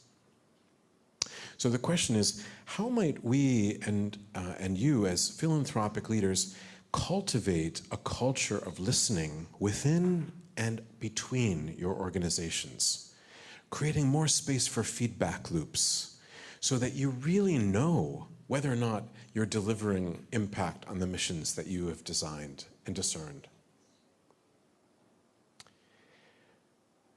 Holistic and visionary approaches. Again, this is a paradigm shift for a lot of us. We're very good at a few things, and we'll tend to look at the world through lenses that are very particular, maybe from our disciplines as educators or as professionals, maybe because of our certain charisms. But one of the questions is, how do we see more holistically and to understand multiple needs being served simultaneously? For instance, we know that in addressing childhood poverty, that to find places where in schools children can receive all their daily nutrition in school actually have a huge impact, not just on their physical health, but on their learning. This is a way of addressing multiple needs at once in a more systemic way, and it's more effective for addressing the mission of education. So again, how might philanthropic leaders address more holistic strategies, not just problem solving to attend to superficial conditions, right? Say, for instance, we look at the philanthropic landscape devastated by the Trump administration, and we see all kinds of symptoms. But sometimes we have to look at the underlying causes. How many of our institutions were overly reliant on a few funding sources, and then we didn't have the health, the adaptability, right, to make a change. How do we go to the root issues, the root symptoms? Next, fostering community. This is the initiative that we're here today to advance, to build a community, to build relationships, to move beyond what Cristina had described as a transactional culture, not just with donors, but amongst ourselves. To really experience the best solutions are the ones that are discerned on the basis of our relationships with each other, not because one of us has a great idea. And by the way, the guys here in the room, we tend to get stuck thinking that we have great ideas and everyone else should go ahead with them. Women, by and large, tend to have a better intuition about the fact that the problems we need to serve are the ones that are understood in a relational way from many points of view. This is a shift of mindset for us, and it's a big mindset shift for the church. So, how do we create a community where everyone feels valued and everybody has a role to play? This is an insight from synodality. So how might you prioritize community building, stakeholder engagement that really brings people close to your missions and helps people have a feel for them, even if they're not Catholic? If a person who's not Catholic but is passionate about understanding the impact of childhood education or of sustainable development goals in a particular region, they're going to want to know about your work, and they're going to want to see it close up and to feel it and to see the measurable impact. This is a way forward. Mutual support. And we're almost done. So resilience. I'm half Sicilian. I'm also a quarter Polish and a quarter Scots English. And just my Sicilian side has North African, Iberian, Norman, South Italian, a little bit of Jewish, right? I'm a mutt, as we would say in English, right? But hopefully that genetic diversity actually is actually a value for health. And we as social systems become healthier when we find ways to optimize the diversity amongst us, not by imposing homogeneous cultures, but by finding ways that collect our diversity in a harmonious way and allow for the differences, celebrate them, see the advantages of them. The same thing with developing philanthropic systems and trying to make a difference in our systems. So how might you leverage that diversity? Embrace it, not just accept it. Many of us are accustomed to living in multicultural contexts, but intercultural competence is going beyond multiculturality. It's actually saying, wow, I really want to understand the specific strengths and benefits that you bring because of your cultural background, because of your regional interests and values. This is the way that we create for the future and for the common good. And I think this next one is my last one. Yes, so long-term vision and sustainable impact. Moving beyond crisis management mode into a kind of proactive visionary stance toward impact really takes a big shift. But it's an exciting one. It's when you lengthen and extend the horizon, right, of your planning with each other and decide, for instance, together for Talitha Kum, we want to have this impact by 2040. And we're going to put our efforts together, right, to actually mobilize in that direction. And here's ways that we can incrementally make a difference over that long-term period of time and adjust to all the disruptions in a way that's resilient. This way of thinking to create ecosystemic conditions to make social impact, it's a new territory for many of us, but it's also very promising, very promising. I'm going to finish here. I think I've gone over too, but I'm going to finish with this quote from Peter Wollman. Peter was the author of The Hidden Life of Trees and was the inspiration for a lot of these insights.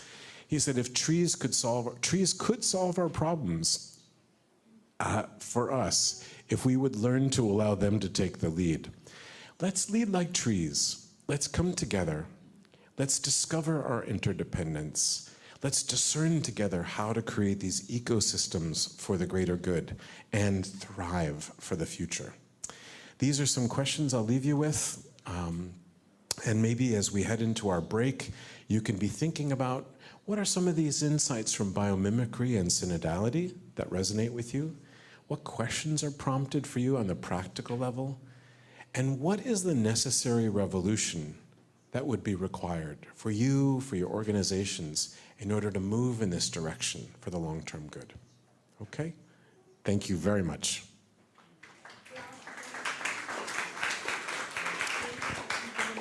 Thank you so much. Thank you, Father David. You gave us really rich and exhaustive presentation.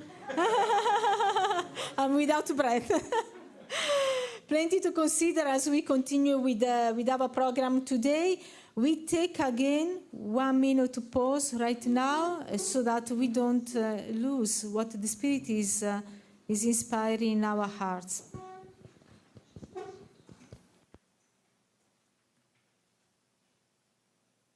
People at the tables. Perfect.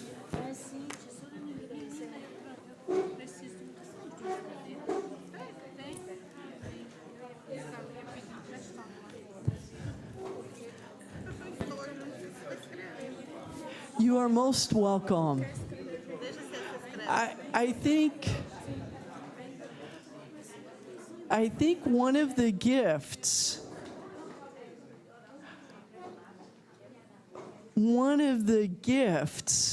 of coming together like this is that you're doing exactly what we're hoping. You're making connections. You're talking to one another. It's why it's difficult to bring you back from break. It's not only the cappuccino, it's not only the espresso and the dolce, but it's all of these connections when we start making them. And what a beautiful morning we've already had. And there's more. And there's space.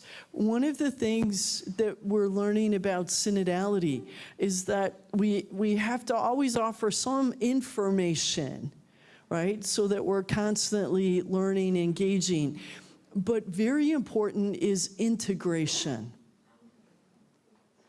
And when we can do that, then we can do accompaniment. Then we can do ongoing formation. Then we do the partnering. And so it's been beautiful. I'm so glad David brought up that image of trees. And if you have not yet, the book, The Secret Life of Trees, is profound. One of the stories in there, and the man who wrote it is German, who works in forestry. So his whole experience is among the trees, the bugs, the animals, the fungi, everything. And one of the things he said, because I was reflecting on that with the video we saw, one of the things in that book is that the trees build these root systems and relationships with one another so that when there's a threat, when there's a bug, a beetle that can devastate the trees, when the beetle goes to the first tree, the tree sends off messages to the other trees so that when the beetle or its friends move to other trees, those trees now have a scent that they can evoke so that the trees are no longer of interest to the beetle. So it's this for health. So when there's a drought in one place, they give each other the nutrients, but they also protect each other. So there's something beautiful about using those images, right? And as we look at this and say, how do we help one another in this? One of the most profound experiences, David mentioned also listening. One of the most profound experiences, and David, you may also end up agreeing with this, we had was how to listen to one another with a very particular process that was called conversation in the Spirit. And it wasn't just you and I have a conversation about how did you get here, in the midst of a sciopero. But we had a conversation in the Spirit asking, what is the Spirit inviting of us? What is the Spirit inviting the church to at this time? And Pope Francis and now Pope Leo have asked every single person to know this process and to use it. And so I was at something a few months ago, and the person said, we can no longer have gatherings without using this in some way. And it was very, very powerful. But this method actually is a way of listening to one another at a deeper level. All right? And that's why we have the pauses. It's like if you're drinking tea, when you put the tea bag in, you give it a little bit of time, right? You don't put it in and throw it out. And also if you have a good meal, you chew on it. You savor the taste. This is conversation in the Spirit. It is how the church was able to move, in many ways, mountains in the last 3-4 years. And it's how we're being asked to continue this. So you have a very powerful call right now. I just keep sensing it as we look at, on one level, the chaos in the world and where the church has actually tried to move us. So as so much is disintegrating, at times it feels like democracies are disintegrating or stumbling deeply. Out of all of this was a moment years ago that said, how do we as a church find a way to speak with one another? How do we teach people discernment again? How do we teach people and accompany people? So in some ways, in light of so much that's happening, the church is actually offering another way forward. So there's beauty in this, even as the church too is constantly growing. So we are going to have an experience of what happened at the Synod. We are going to use conversation in the Spirit for these important conversations. Okay?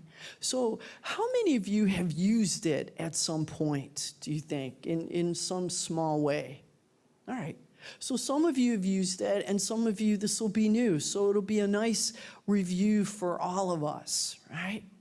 But it's this walking together. And so what it is actually saying the Spirit is always at work. You know, when we say, come Holy Spirit, we really know that the Spirit is already here. We're saying, help us see you, hear you, right?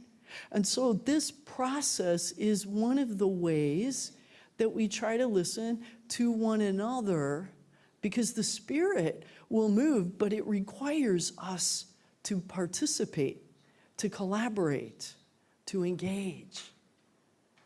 And so how can we do this, right? It's about looking at what might this be. And the first thing is to find ourselves in a circle, all right? So you see this. Do you recognize this? What about this? And this? And this? And this? And this? You've already begun. And you're listening already. So let's look at what this means. And here we have a handout for you, and it's in English and Italian. Forgive my very poor Italian, so I'm going to speak in English so you can understand, and the interpreters will be able to move this. And if you are missing a sheet, we have extras. Just raise your hand, and Andrea will make sure you have it. But it's a way of listening so that we can respond. And it creates the space.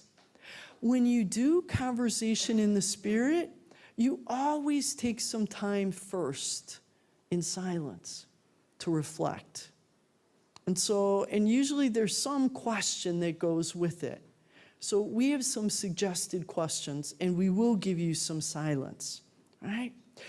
Conversation in the Spirit is in 3 rounds, right? And so we're going to teach you the formal way. Once people become very familiar and use it, we adapt it a bit. But this is the key method. And if you see, the first round will be your response to whatever you have been hearing. What you've been hearing, the questions that are converging for you. And it can get very practical, so we are asking you to be practical. But when you do this, you'll see the question, but when you do this, you will reflect, and each person offers her gift, his gift. So it's actually very much like saying, here's been my reflecting. I bring it to the circle. I bring it to the table, trusting that God is at work in you, right? And each person has the same amount of time. So it may be each person here will have 2 minutes.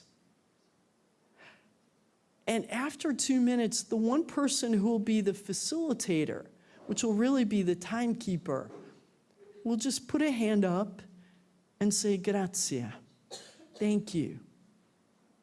And about 15 seconds before, we'll have a hand up so that you know your time is near. All right? And the reason we use the same amount of time for everyone, and we did this at the synod. The cardinal got 3 minutes, and the 19-year-old student had 3 minutes. The general superior had 3 minutes, and the mother with 3 children had 3 minutes.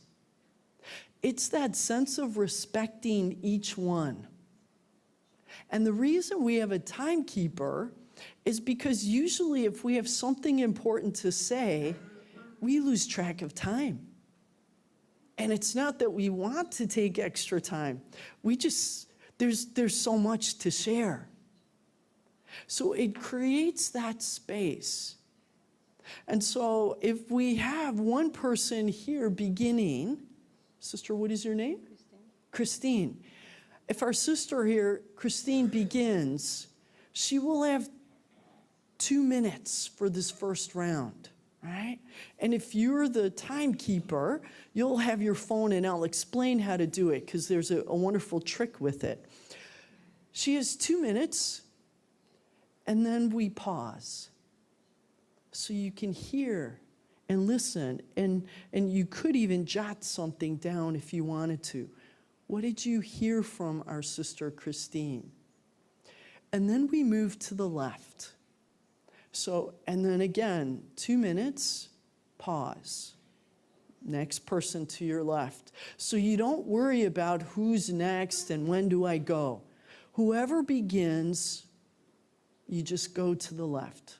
You could go to the right. I'm left-handed, so that's why we're going left right now. But it's the same, it's just an order in which we do it. It keeps peace within us.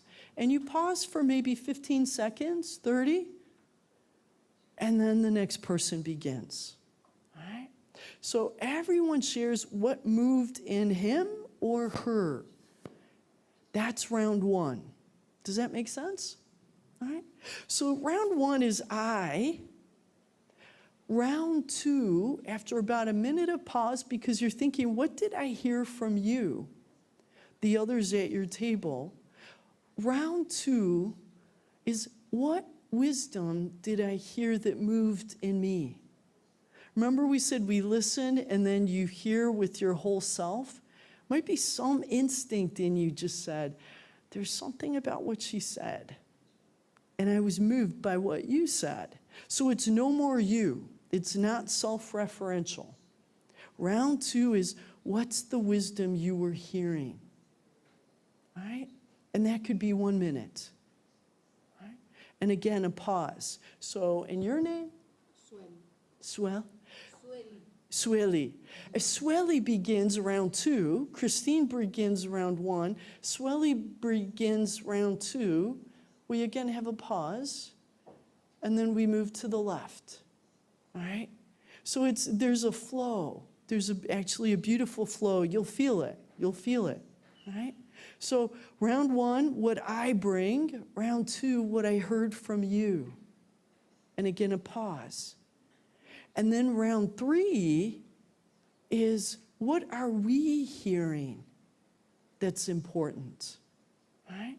So if you see that handout again, round one just asks you to not comment when others are speaking. Because what if I really liked what Marcelo said? And I go, And then when Stanley speaks, I don't say anything. I'm like, then there's already a sense of what I liked, what I didn't. This conversation in the Spirit invites us to be mutually receptive. What can I learn? What can we hear from one another? So there's no commentary, right? You're receiving everyone. And honestly, to be very frank with you, at the Synod, I think what actually moved as much as it did was that people who were at tables who felt that they were just the only one thinking a certain way, or, the three of you look at things this way. When people felt that they were heard and received, they could hear others and receive others. It deeply moved people. I literally heard somebody say, I look at things differently than many of you. At the end, he said, thank you. And now I hear you also, and the movement. And what came from the table was quite profound. So trust that. So round 1, I. Round 2 is what you.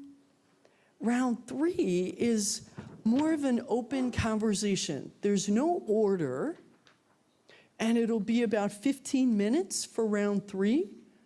And if the facilitator could simply make sure that everyone has a chance to speak, all right?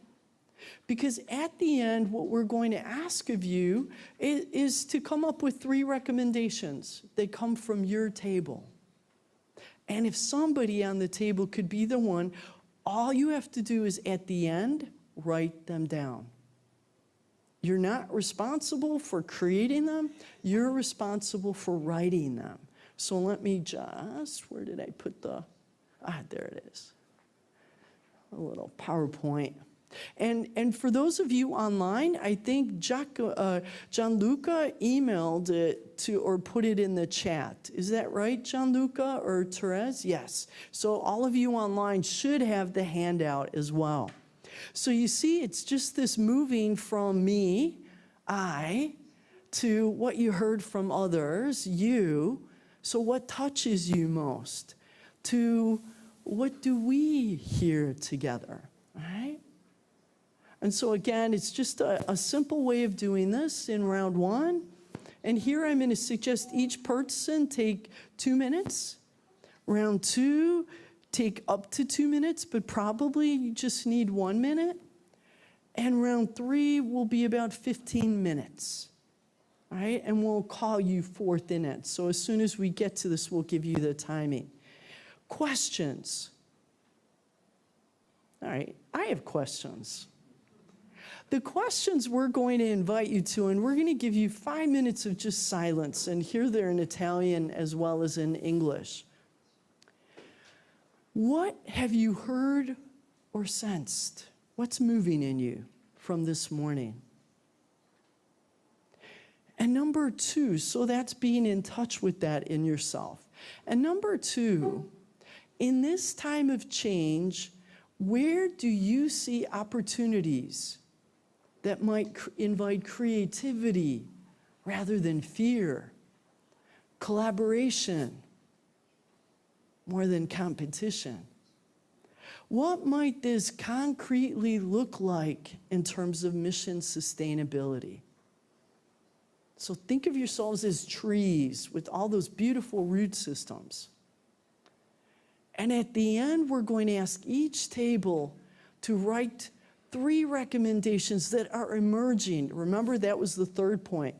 Listen, be attuned, and see what gets created. It doesn't have to be what each one offered. It may be something very new, another idea that starts emerging. At the Synod, for each of the topics, we did this. And we're able to bring 2 pages from each table, 36 tables, of what emerged from our conversation in the Spirit. The final document is really a witness to what happens when we do that. You're in a whole new moment, And I think Pope Leo is going to be very interested. I know the Synod office is very interested in what are these different groups doing as you're listening. So I just invite you, be free. A gift of the Spirit is also interior freedom. See what emerges, all right? So we're going to give you 5 minutes just in silence to reflect with those questions. And trust that part 3 will, the third one, 3 recommendations will come forth. Before the silence, I would like to ask one person from each table to volunteer to be the timekeeper. And then I'll explain how you're going to do it. So could just each table have somebody raise your hands? It's not Lent, so I can't ask you to sacrifice, but it's your Advent offering. So from this table, who's willing? Thank you, one. This table, this table. This table, perfect. Stanley, thank you. From this table, who will be the timekeeper? Just somebody volunteer. We don't want to take too much time. Thank you. Thank you from this table. Beautiful. The table back here, who's willing? This, truly, you can do this. This is doable. This table, perfect. Thank you. Thank you. And this table, you're so wonderful. Facilitators, take out your phones and go to 2 minutes. Go to 2 minutes, not 0. We learned this. If you start 0 and it goes to 2, you won't stop people because you're too polite. We're very polite. But if you start at 2 and go to 0, please have a lovely sound, not but maybe a harp or a little "O come, Emmanuel." So does everybody have that? You start at 2. Yeah, the opposite. So you go and you start and you do cancel and you go with 0. I can show you. Yes. All right, and we'll walk around. Yes, exactly. I see it. Some of your tables have it. So we're going to give 5 minutes of silence now. And then I'll give you the time total. All right?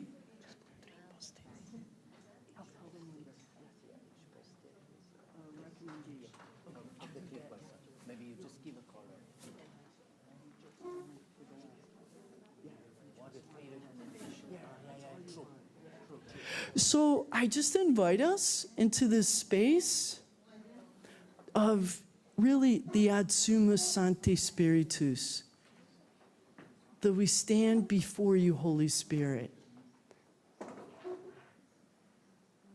And I'll have 5, we'll leave these questions up, so they're staying here. So just 5 minutes of silence, and then we'll move. But if you could write down your reflection for your answer, that will help a lot. Because then you'll be more attuned to your time. So we ask everyone to write something down. All right. 5 minutes. Thank you.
We invite you back now. There's such animated conversation. I can't wait to hear. I can't wait to hear. We're also asking the online community if you would please, in Italian or in English, also from your group, post your 3 recommendations, because we want to hear and see those as well. So please, there's about 140 people, 100 some online, and they were in small groups. So I beg of you, we need the online community also to send this in. You see some of them, you could wave to them. They see you. This is wonderful. We could be everywhere and anywhere. So as a way, what I'd like to do is to ask, and we'll just start here at these tables, and you'll see the order. What I ask you to do is only read the words you have on your paper. You'll get us interested in what you have. And when you go, the people here go to lunch, if you could leave those in the middle, because Andrea will pick them up. So for the moment, only read what you have. It may be 3 words. Keep us curious. It may be a few more words. But it's to simply do that. And then we'll open it up to the large and say, what are you hearing? All right?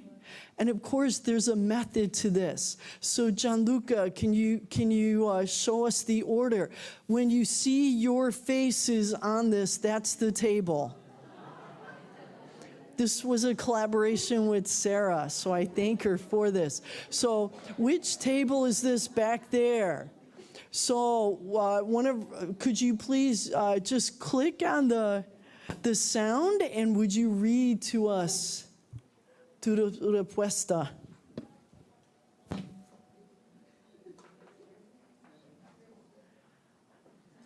So you need your interpretation.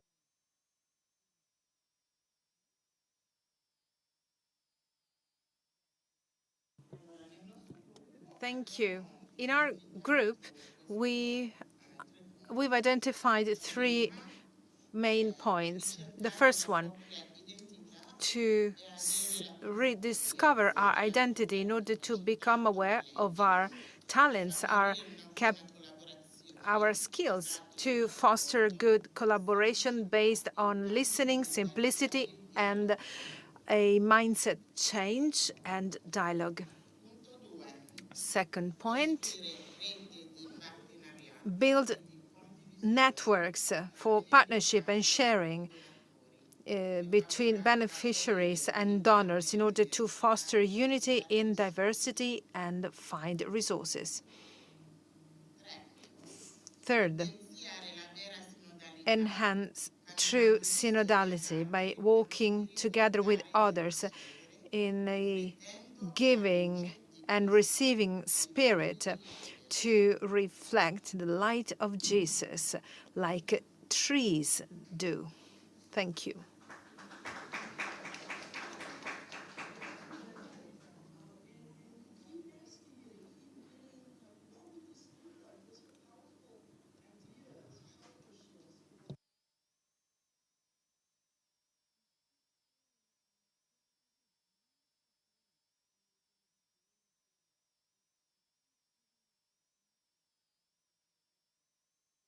You have is powerful, and you're moving us. Thank you. This was a great way to begin. So you have those ideas.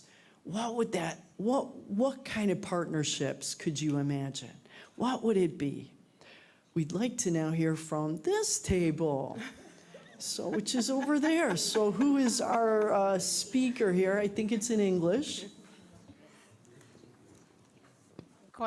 In our group is collaboration, which is interconnectedness for common good, sharing, no competition, journey together, exchange gifts, heirs for the whole forest. But how? Second point, change, adjust, adapt, going beyond, out of the ordinary, plan together, reinvent, daring to let go. Third point, mission. Our mission is God's mission. We need to redefine mission priorities. Mission is the gift of the Holy Spirit. Understanding needs of the mission. We all have impact on the mission, individual and collective calling, donor as part of our mission. Thank you. Wow, thank you. We'll give them a clap also. You have so much in there.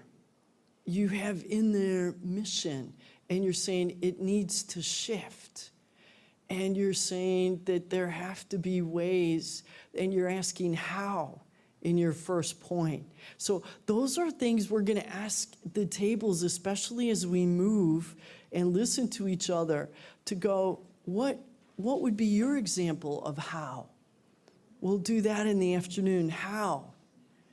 What is your creativity inviting? So you're giving us this powerful set of values, synodal values, gospel values, charism values. So thank you for that. That's powerful. You're naming it. This table here. Now we move to the front. Okay, let's see what we have here. Thank you. Thank you. These are our 3 points. Create time and space for learning what we discussed today. That is ecosystem, philanthropy, and synodality. Then mapping for collaboration and learning. For example, geographical mapping, thematic mapping, etc. Third point, to journey along with everyone without leaving anyone behind. We talk about congregation and organization. Thank you. Thank you. I feel like Pope Francis is in our midst as you were speaking about time and space.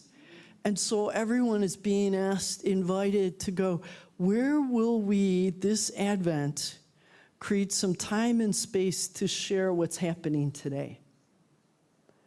Because if we don't create it, we move to the next important thing we're doing tomorrow. So that you've invited us to think about that. You've also invited us to map. That means, so here we are at UISG, and this is my organization. Who did I meet today? What connections? How might we link? Who did I not yet meet that I can meet at lunch? Right? And again, out of that sense of interconnectedness and realizing how important that is. So thank you. Let's see where the next group is. This group here, I think it's the other side of the room.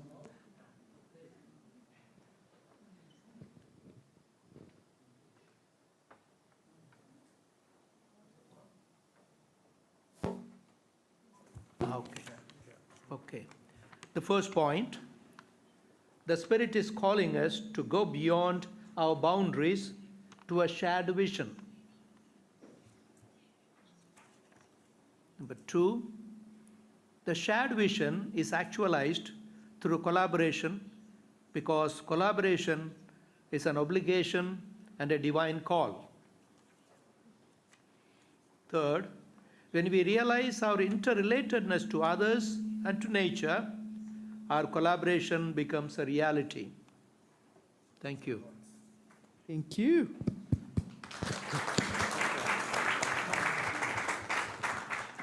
I'm listening to how these are intertwining. So you've talked about both the divine and human in this, and the call of collaboration will actually help create what's being asked of us at this time. And you're saying it comes from our common vision.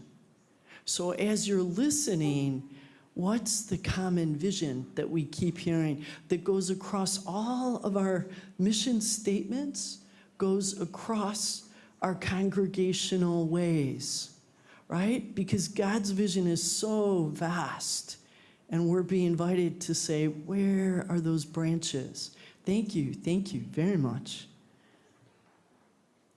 This group here, I think it's in the back.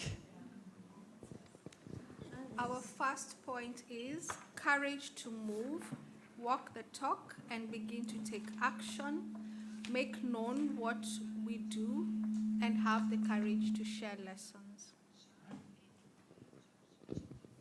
Thank you.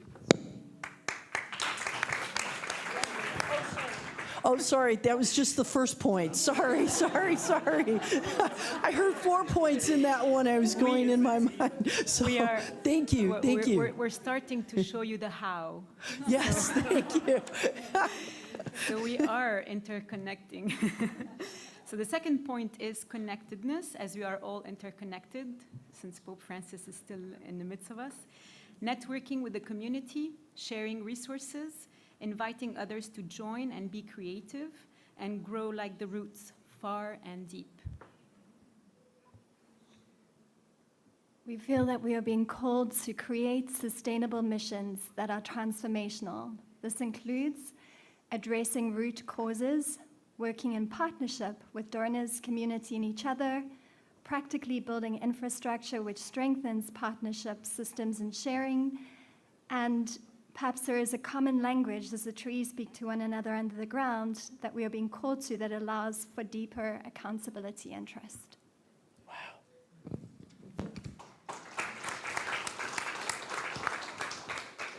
You're going from the big tree to getting to the roots, the root causes, and saying how these areas are important. But you started by reminding us this takes courage, right? And courage is wholeheartedness, right? Brené Brown and others speak about the core unum, the one heart, which includes all of us. Right? In the early ages, they would speak about the heart as being what includes the head, hearts, the whole being. So you're saying this is going to invite, and you use the word transformation. And somebody spoke about conversion. But you gave some very practical pieces. It's going to mean, networking, sharing resources. And what does that look like? So this afternoon,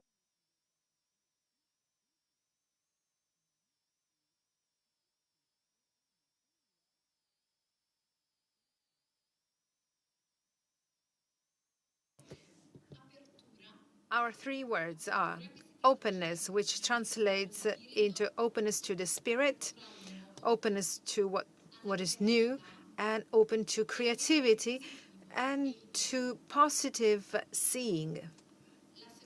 The second word is involvement, which translates into feeling part of a system, creating a new mindset, and sharing our mission in co-responsibility. The third word is impact. Make ourselves visible, bearing witness, and showing where we headed, the goal of our mission.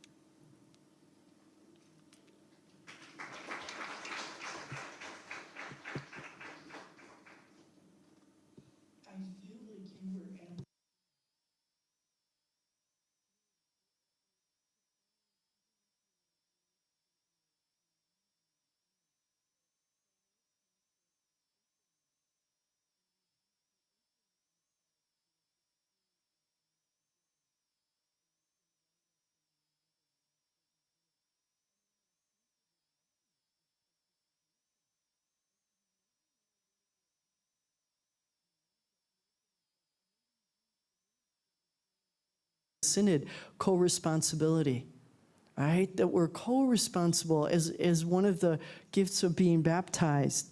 And then you moved us actually to what Pope Leo and Francis were doing. You're inviting us to look at the impact and make it visible. Right now in the synod process, we are in the implementation stage that goes until at least 2028 October.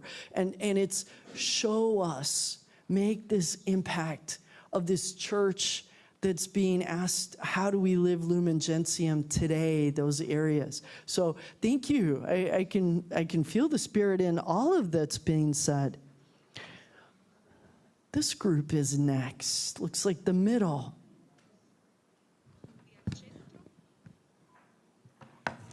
Ours are more practical. One, smaller congregations can come together to share a development office. The second one, developing an interactive websites to be able to pool resources and ask questions from each other.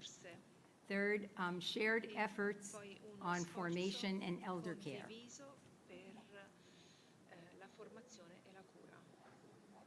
Perfect. Thank you.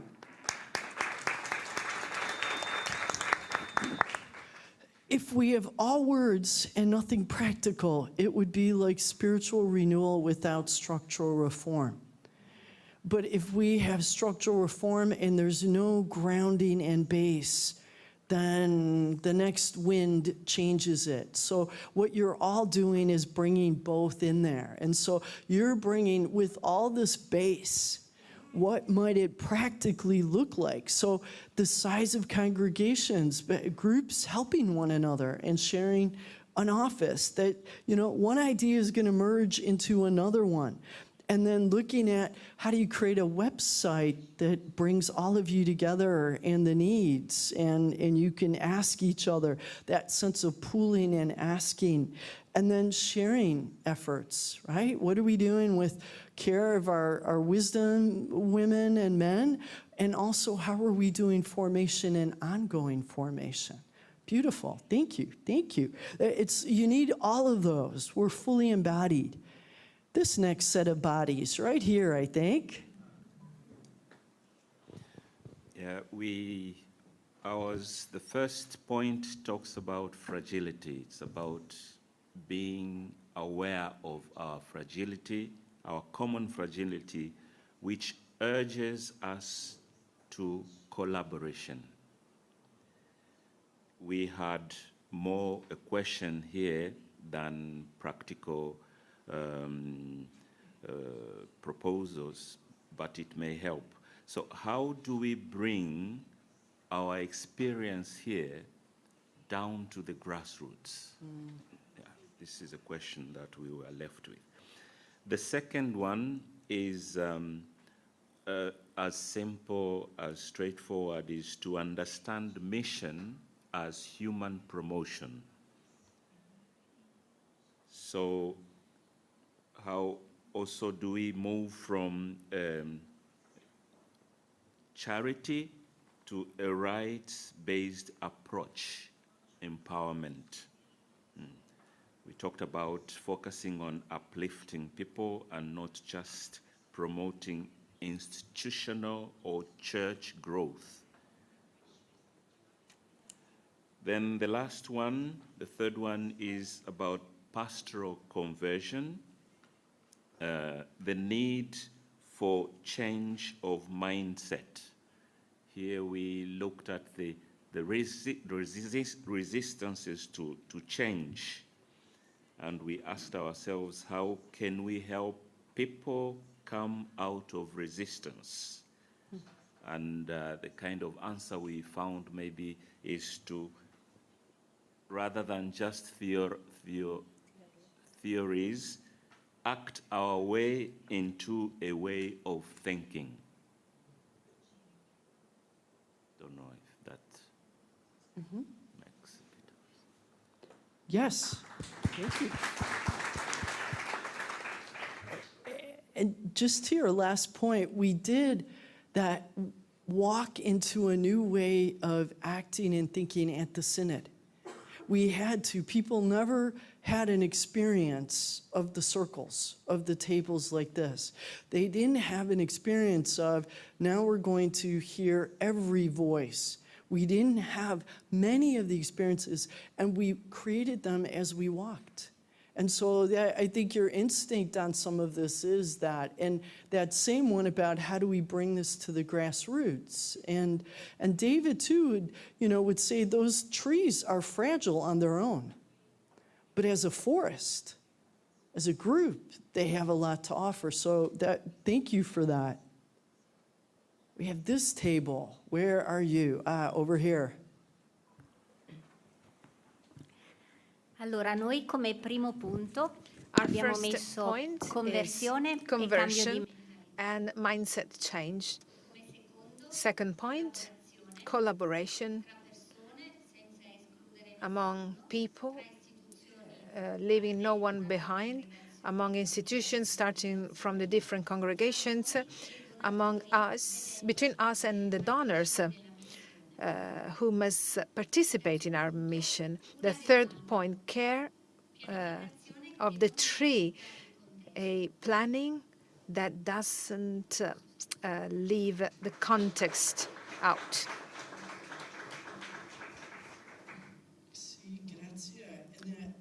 Thank you.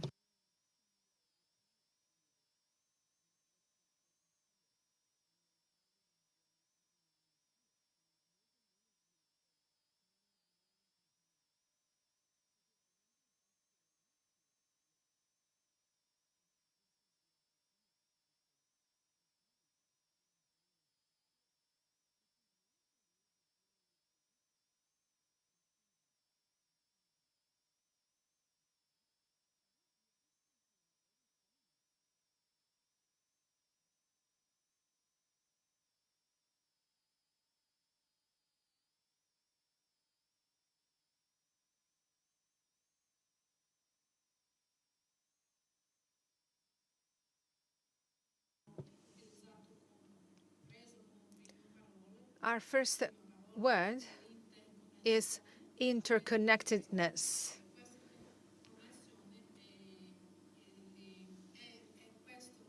Which is what creates communion.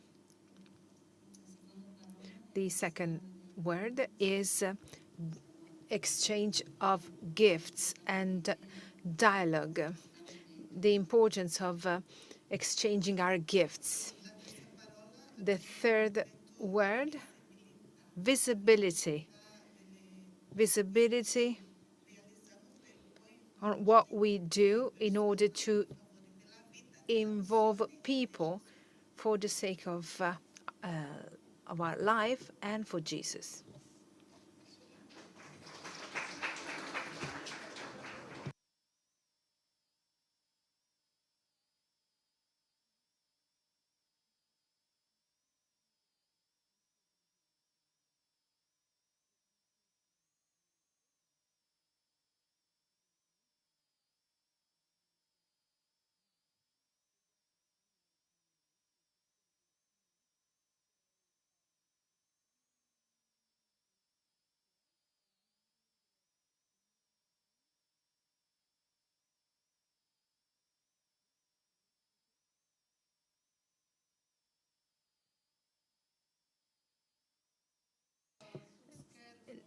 Gianluca is now going to show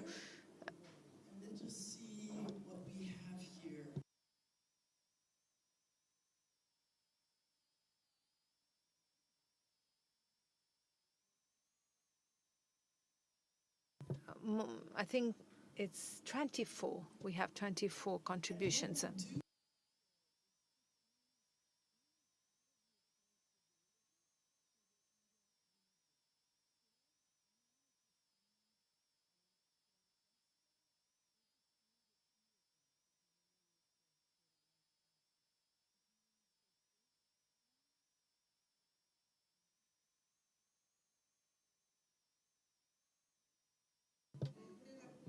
From group 3, Our recommendations are the following. Think about new forms to plan our projects, integrate a shared vision in our projects, and the need for a greater collaboration among congregations.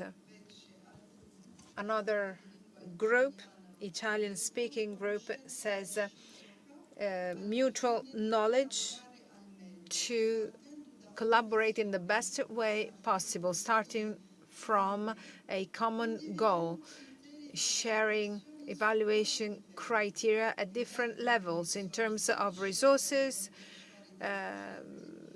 beneficiary choice, the impact of what we're doing with the view of possible changes. Creating bonds and opportunity and evaluating the impact that all this has, not only where we are, where we work, but on the church at large. The diminishment in the members frightens us, as well as the idea of having to stop some of our missions. However,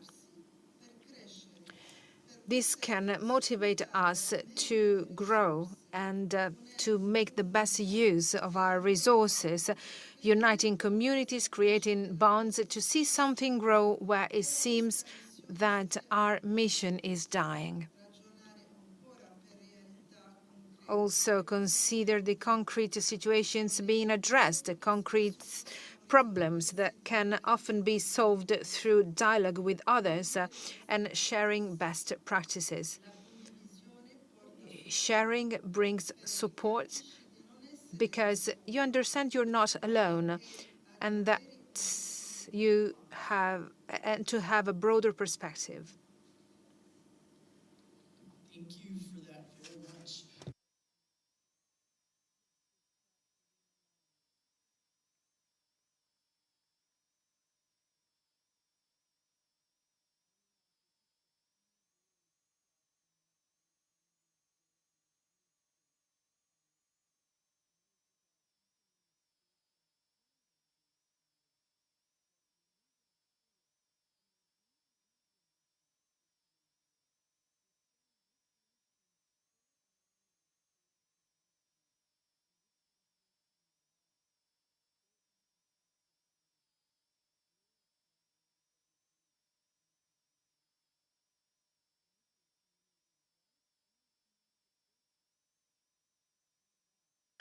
A sense of we cannot compete but must complement and collaborate with this common vision. Appreciating the challenges around us and discerning the ways to work with the changes. So you're trying to find a flow in this. In there too was a sense of solidarity that's going to be needed. Creative ways, a change of mentality with regard to philanthropy. And a new phrase here, the importance of evangelization in enabling our constituents to work together so that we can all work together. A sense of fundraising isn't begging, but inviting others to be part of God's mission. So there's a lot here about listening, that this meeting is just the beginning. So Andrea, hear that. It's just the beginning. And to create structures and enterprises to generate income to sustain these missions. So there's just a lot. It closes with we need to collaborate. We can't do it without it. Agreed? Agreed. Gianluca, could you just finish the slides because there's just a few more as we head towards lunch. Yes, grazie mille. Sarah took all these photos. So when you see her, you know, we're going to give her our thanks. There she is, right there in the flesh. So grazie mille. It's collaboration at every level that we go at. And see, you had these two people thinking and pondering as you were engaging. So they were praying along with you in this, right? And to our interpreters who've done a lot this morning also, we give great thanks. So. and a few snowflakes. You never know. It is December. So we break now for lunch for an hour. So we would like to see you back at 2:10, please. Right? And we'll keep getting at the practical because you're naming the vision. So, and meet a few more people. So delicious food coming up. Thank you for a beautiful morning. Please, for those online, don't close the meeting, stay inside. See you later. Come back.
Please, for those who are online, stay connected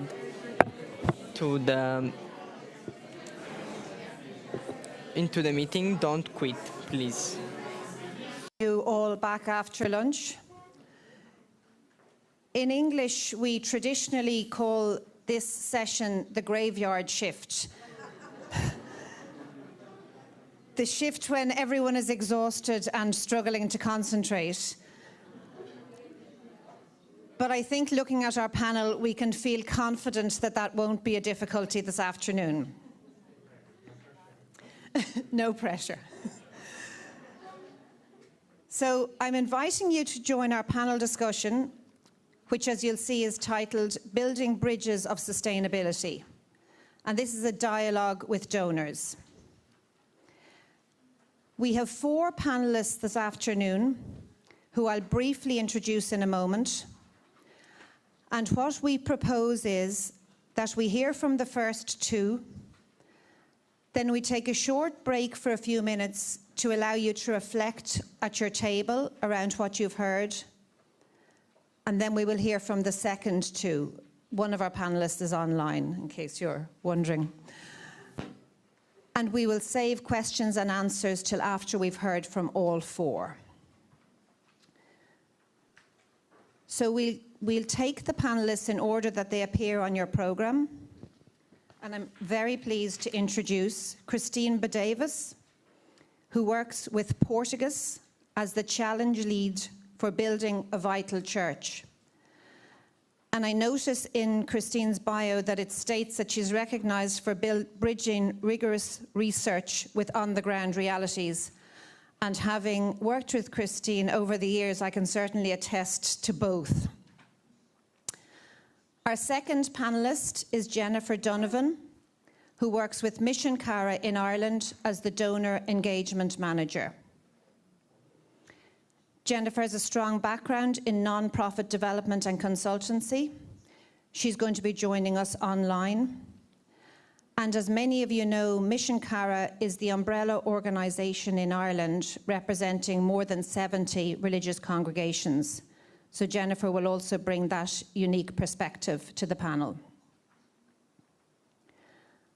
Our third speaker will be Don Gabriele Pipinato, who's been a priest in the Diocese of Padua since 1990, and served in Kenya from 1994 to 2013. His current role, he was appointed in September 2023 as the head of the Service for Charitable Action for the Development of Peoples of the Italian Bishops' Conference. And finally, I welcome Ton Groneberg. Thank you. From Mensen Metamissier. He's the relationship manager specializing in peace building, interreligious dialogue, and community strengthening, and also known for building bridges among diverse groups and contexts, which I think is particularly relevant for our session today. So we've invited our 4 panelists to consider how we've talked a lot this morning about this very changing, challenging landscape. And we've invited our 4 panelists to consider how these changes impact donor institutions, how these institutions are adapting and evolving, and what it means for the mandate of these institutions, their priorities, and us as partners and grantees. Each panelist will give about a 12-minute input, and then, as described, we'll take a pause after the first 2. Thank you. I'll hand over to you. Good afternoon, everyone. Welcome to the graveyard. My name's Christine, and I could talk about this topic for 3 days. So who's you got me, Father. You're going to give me the upside. I want to start by appreciating the prophetic role that all of you play. Before I came to Porticus, which was 16 years ago, I spent 10 years in Nairobi. We have many Nairobi lovers here, working alongside the Maryknoll Fathers and Sisters as a lay missioner in a big informal settlement called Kibera. Some of you may know it. And I had the privilege to work alongside many religious priests, brothers, and sisters. And I know very, very well the role you play and how important it is. And that's why I'm here today. And I want to share with you a little bit about how these trends and changes affect donors. Has anyone ever engaged with Porticus? Raise your hand if you've had some engagement with us. So some of you. Family foundations are weird animals in the philanthropy world. A family foundation is essentially the accumulated wealth of an individual family or group of families that engage in charitable activities. What makes family foundations very unique, we have no connection to the government, no connection directly to the church. And that gives a certain amount of independence and flexibility. How many family foundations do you think there are in the United States of America? Who wants to guess? 5,000. Sister Roxanne, you want to guess? David, I'm calling on my fellow Americans. 200,000. 200,000 foundations. How many in Europe? Duranti, Cristina, how many? I know you love your data. 130,000, more or less. That's the estimate. So there are loads and loads and loads of foundations. Most of them are tiny, itty-bitty, anonymous groups set up for primary purpose of what? Funding what? What do you think the majority of that foundation money goes? The individual, not philanthropy, I'm talking family foundations. These are 2 different things. So a subsector of philanthropy. A lot of foundations are set up to support their universities. So when you hear 200,000 foundations, a lot of those are very small. It might be one single family. I tell you this because this is a very diverse field, and what I'm going to share with you reflects research from a book that was written in the United States, but it's comparable for Europe, around what we call next generation philanthropy. And I don't want to say, I hate the Gen Z, Gen Y distinction. So think about everybody over 50. Raise your hand if you're over 50. Okay, our generation is aging, and the new generation's coming in. Raise your hand if you're under 50. Stand up if you're under 50. Stand up, really, we want to see you. Is this working? This is your next generation of philanthropy. And I want to emphasize how different they are. Okay, so I want to say a little bit about Porticus, and then I want to tell you about the significant shifts. There's 3. I want everyone to leave this room with these 3 shifts in the back of their mind. I'm going to talk a little bit about what Porticus does and doesn't do in this current shift. And then, because this morning when I was crossing the river, I thought, this is the year of the Jubilee. This is a year of hope. And the conversations we're having can be a little discouraging. Talking about funding is not fun for anybody. So I want to leave you with a few examples of people who I've seen in the last 15 years do unbelievable things. And I'm talking about congregations that have done unbelievable things that are innovative, because I want to inspire you in the Jubilee year. So let's go, I think, yeah, I have it. Porticus. This is a family foundation of one family called the Brennickmeyer family. They're Dutch. Their philanthropy has been going on since 1840. 1840, it's one of the oldest foundations. You may know nothing about it because they have a very low profile.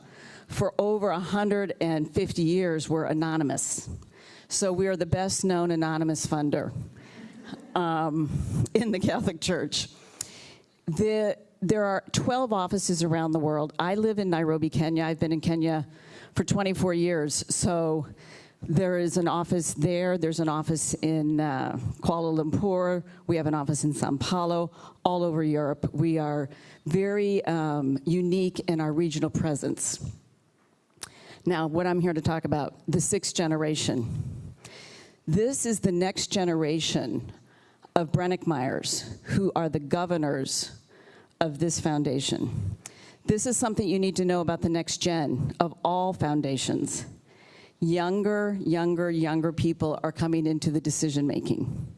So for many years in private foundations, decisions were made by the grandparents. And if you were lucky, the parents had a say. Now the children are deciding. What's different about the children? Cristina, you've already touched on a number of the things. These are the 3 things I want you to go home remembering. This is what's changed. Motivation, somewhat priorities, but clearly expectations. And as people responsible in your congregations for fundraising, it's really important you understand this. These are deep mind shift changes that are happening. Motivation. I cannot tell you how different it is. And you guys are struggling through the transition as beneficiaries, as funders. My fellow funders will all tell you, we are also living in the same transition. And I can tell you in family foundations across the globe, this transition has brought tremendous conflict. There are quite a number of foundations, big ones, that don't exist anymore because the next generation couldn't agree with what the parents, and the parents couldn't agree with the next generation. So these shifts are not small. So the motivation, the parents, I'm going to call them the parents, the over 50s, were motivated by duty, obligation, what you said, Cristina, this sense of connection to the Catholic Church. This generation wants to solve problems. They want to use their family's money to solve problems that they're passionate about. It doesn't sound like a huge distinction. It's wildly different. I can assure you, in every foundation today, this discussion is happening. What are the issues, the problems that this generation wants to solve? It doesn't mean that they're not relational. They're still very relational, but they feel almost a moral duty to use the philanthropic money to solve problems. Huge, huge difference. I'm not going to get, I don't have enough time, so I can't get into every detail. Emerging themes. What has changed in terms of priorities between the parents and the kids? What do the kids want to do that the parents maybe didn't? What are burning issues? Burning issue. Climate change, it's the biggest one. So for the most part, we can say that there's been a lot of, the kids care about many of the same issues: poverty, humanitarian aid, health. You will see comparable amounts of giving in those three areas. But where you'll see a huge spike is in climate change. What other issue? Civil liberties. Hey, you must do this for a living. So this is important. Climate change and civil liberties, whether it's racism, gender issues, those are burning issues for this generation. So what has been impacted by that? Where do we see less money available? What topic? Education. Health is relatively the same. It's education, and that affects a lot of you because the education money is now much sparser. I can tell you the IKEA Foundation, who's here from Africa? In Africa, the IKEA Foundation gave a huge chunk of the education money. 5 years ago, the new generation of IKEA, the children, said it's all climate change, and in one day, shut down the entire education work, and the next day, it was climate change. Hewlett Foundation, same thing. So this is something to know, and the cut by USAID makes it even worse. So if you're in the education field, fundraising is not easy. Talk to this priest from Padua. The other interesting priority is risk-taking. This generation is very proud to say, we'll take risks. So when they see requests for funding that look like the same old thing, they kind of yawn. They are interested in risk. This works to your advantage. You guys are all risk takers. You're all innovators. You have to be because of the hardship areas where you work and on the topics and themes in which you support. But keep in mind, risk is a positive thing with this generation. Expectations. This is where I don't want to say the bad news, but Cristina, you also alluded to it. This generation, the kids, the number one issue they're concerned about is impact. It's almost become a dirty word, the word impact. It's a dirty word for me. Ooh, I don't know how to go back. Impact. What does impact mean? David McCollum? What does impact mean? You got sisters also saying, you're 100% right. This generation is much more hands-on, much, much, much more. I mean, it makes my life a living hell to have the Board of Governors literally in the middle of every decision and project. Their parents were very happy to delegate that to professional advisors and experts. The children want to touch it, they want to feel it, they want to see it. That's to your advantage because they want to engage with you. The more they can see, the more they can personally experience, the better. But it's work. I have to go fast. Proactive accountability, I think we know what that is. Collaboration, we don't need to talk about it anymore. Okay, Porticus, what are we funding? I'm sure everybody here wants to know that. For 30 years, we funded individual congregations. Many of you benefited from that. That's pretty much all we did was individual congregation apostolic works. This generation, when they took over the decision-making authority in 2018, had different priorities. What are they? They are, I have up here building a vital church, basically the leadership and governance in the church. So instead of looking to the external works, they said there are other funders out there that can fund the apostolic works of the church. We're going to focus on the internal. We're going to look at leadership and governance, what's happening inside the church. And when the Synod on Synodality came, that created a platform for reform, which, Maria, you've explained beautifully. So what do we focus on? Synod on Synodality and youth formation in the digital era. That also came out of the Synod. So we went from funding hundreds of congregations in their individual projects to looking at leadership and governance inside the church. I want everyone to understand that, because I think some people think, you hear Porticus and you think, oh, they're gonna build my school. Oh, they're gonna give me my laptops, or they're gonna do my capacity building or my formation. Unfortunately, we don't do that anymore. Bad news. The other thing we do is child protection.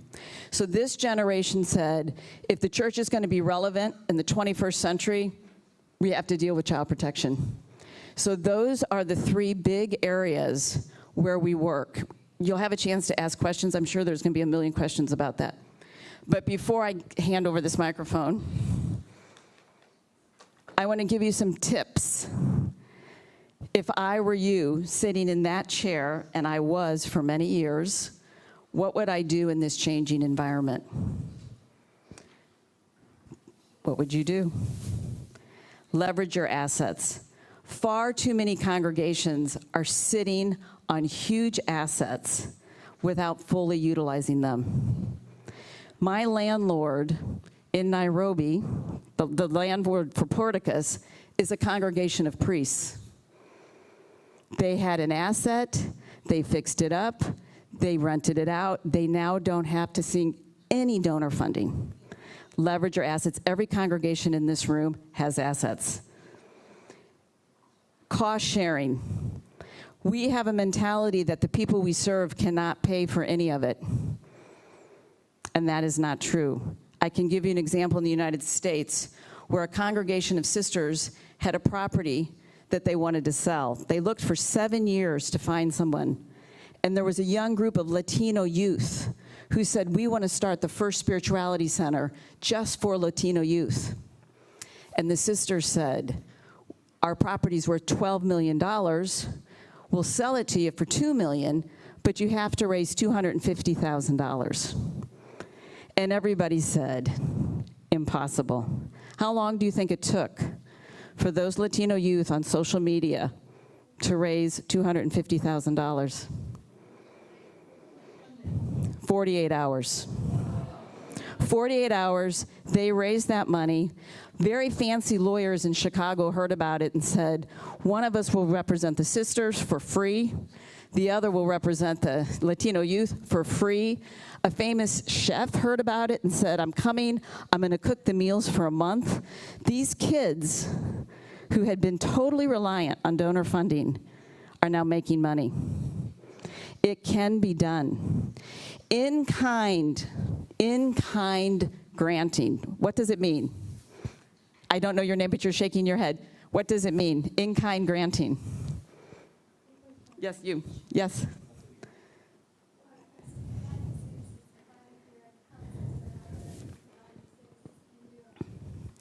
You're exactly right. This generation wants to give money, but they want to give their time and talents more. Congregation, do you know how many corporations, how often do we go through laptops?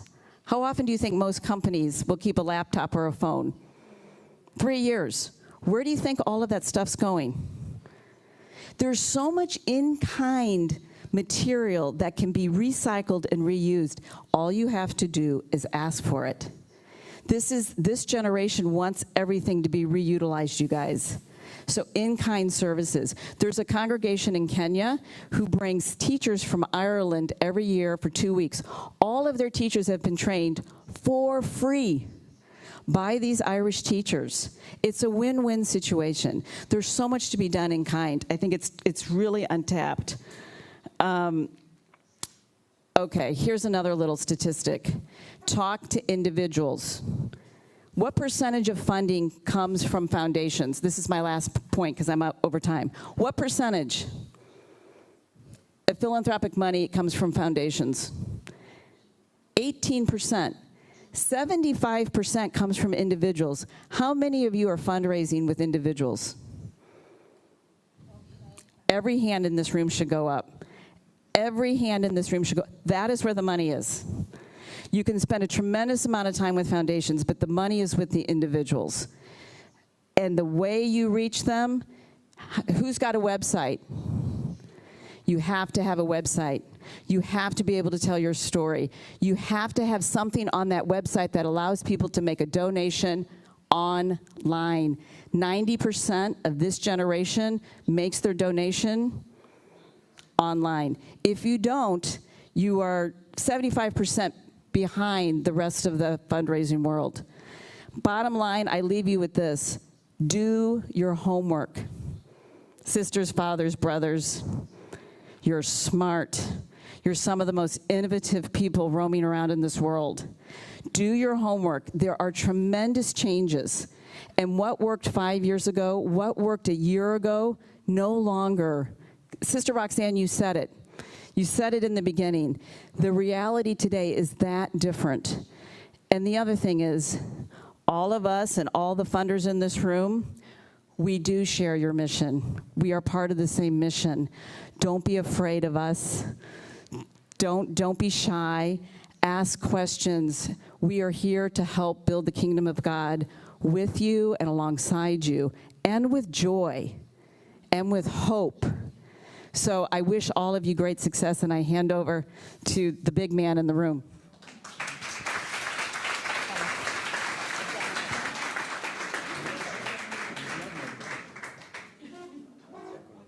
Thank you for the and for.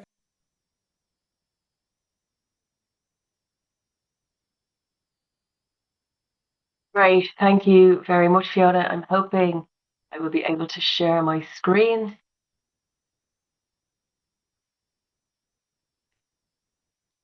Around so I can see myself. How does that look?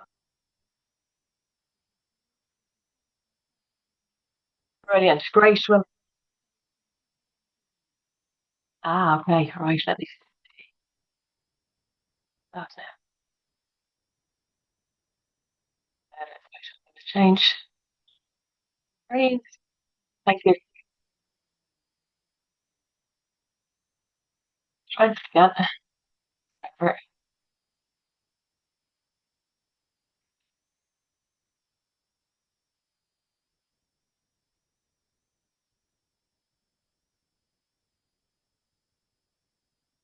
Yeah, that's it. How's that looking now? That's still the center, is it?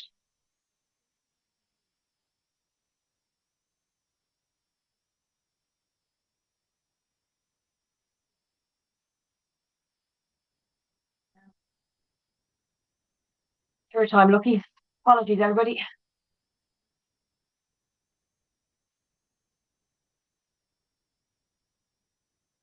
Yeah, I can't seem to get out of the event review.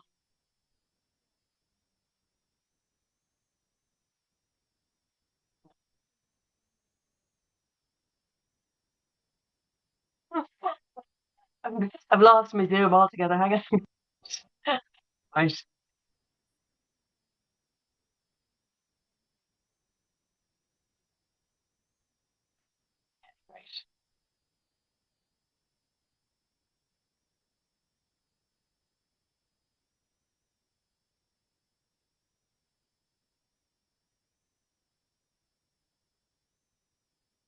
A little bit better, but it's still. I don't know how that. So how does that look?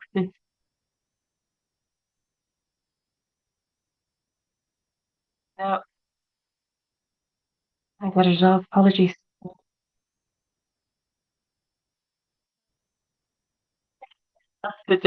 Apologies and hello everybody, and thank you for having me here today.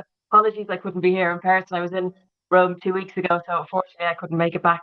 And thank you very much for that, Cristina. It'll be a hard act to follow. Just to tell you a little bit about my organisation. Now, Mission Cara is an international development organisation. We were founded in 2004, and we support the overseas development work of Irish missionaries. We are a membership organisation, and we're made up of 77 missionary or lay missionary organisations. Our members work across the globe. And last year, this is just a snapshot of last year, we would have reached 1.9 million people. And that's globally through projects that uphold the rights to climate resilient livelihoods, quality education, better health, human rights, and emergency assistance. And that's just a quick overview of where our members worked last year. But our members have a bigger global reach. Literally, that's just the projects that we funded last year, over 40 countries. But as I say, our presence is worldwide. So Mission Cara was initially set up as an intermediary between the Irish government's official aid programme, Irish Aid, and the Irish missionary organisations over 20 years ago. Our role is to provide both financial and capacity strengthening support to our members and to ensure that Irish aid funds are delivering towards the objective of the Irish government's development strategy about the world. However, we're not complacent. We know that aid and how it flows is changing, and we need to adapt and support our members to adapt. That's if they want to continue their work in international development. In terms of the challenging funding landscape, so there's been a lot happening even in the last year, as we know, as Cristina spoke earlier, about the reduction in overseas development aid. So this is not only an impact as the reduction of that funding on the projects on the ground, but it's also made the market more competitive. We have more NGOs looking for funding elsewhere. And then poverty itself has become much more complex, not just a divide between wealthy north and south, rising inequality in countries, raising questions around revenue and investment in services and where funding should actually be coming from, and should it be from aid as such.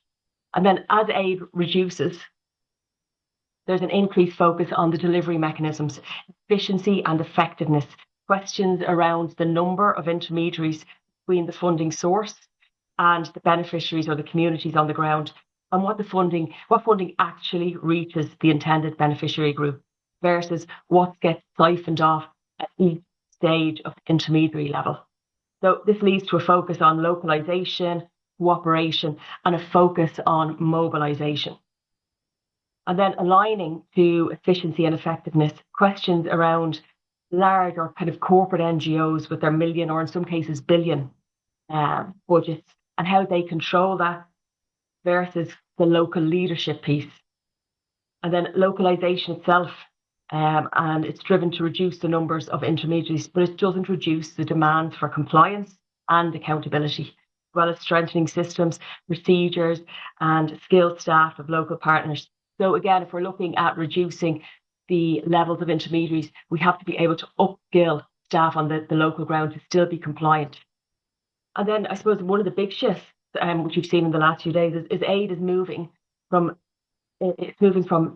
transactional base, with aid being tied to trade. And in the case of US aid for data, you would have probably read recently the $2.5 billion deal between the US and Kenya, and that's aimed at combating infectious diseases in Kenya, return for data. That's part of America's first global health strategy, so getting rid of the traditional US aid model. And we know that this is only the first African country. We know that Trump has a number of other countries in sight.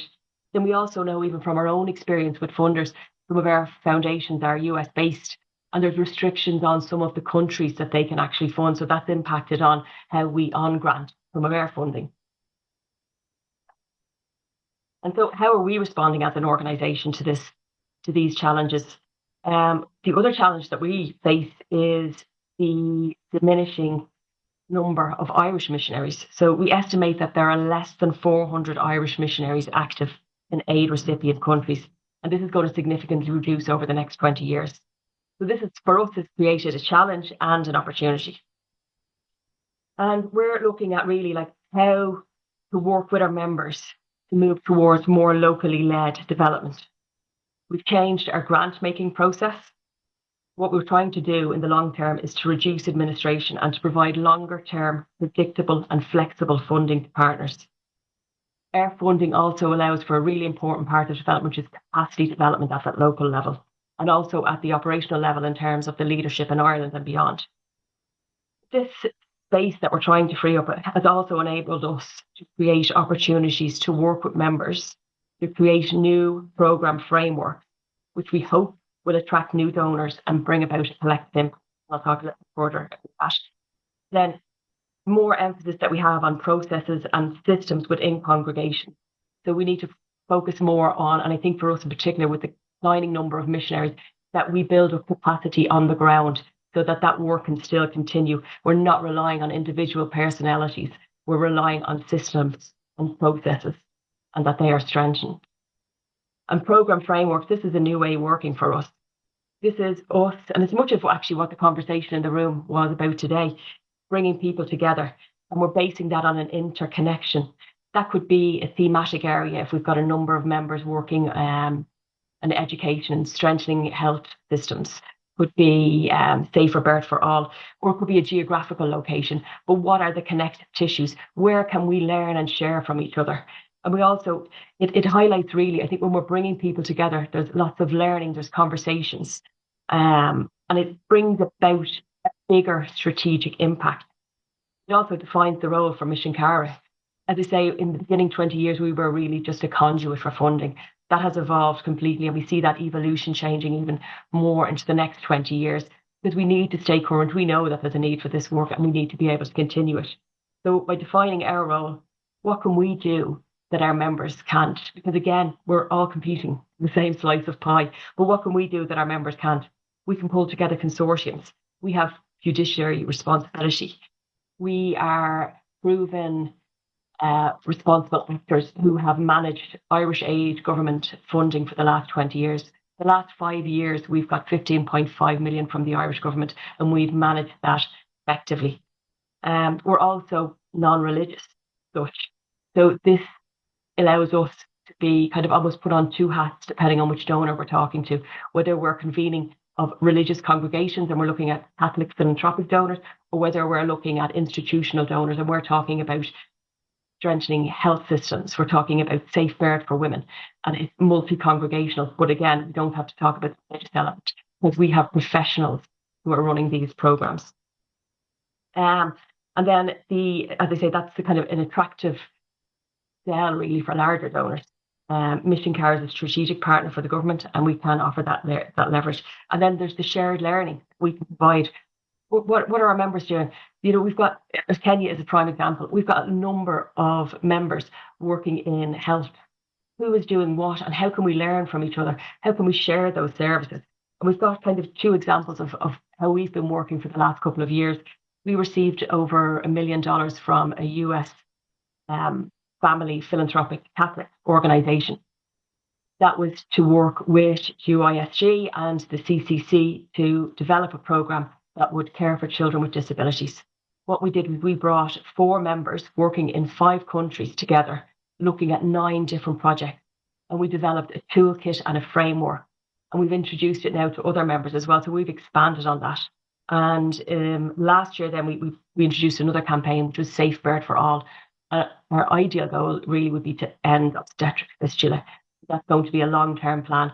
But that involves a number of members and a number of other partners who aren't Mission Cara members.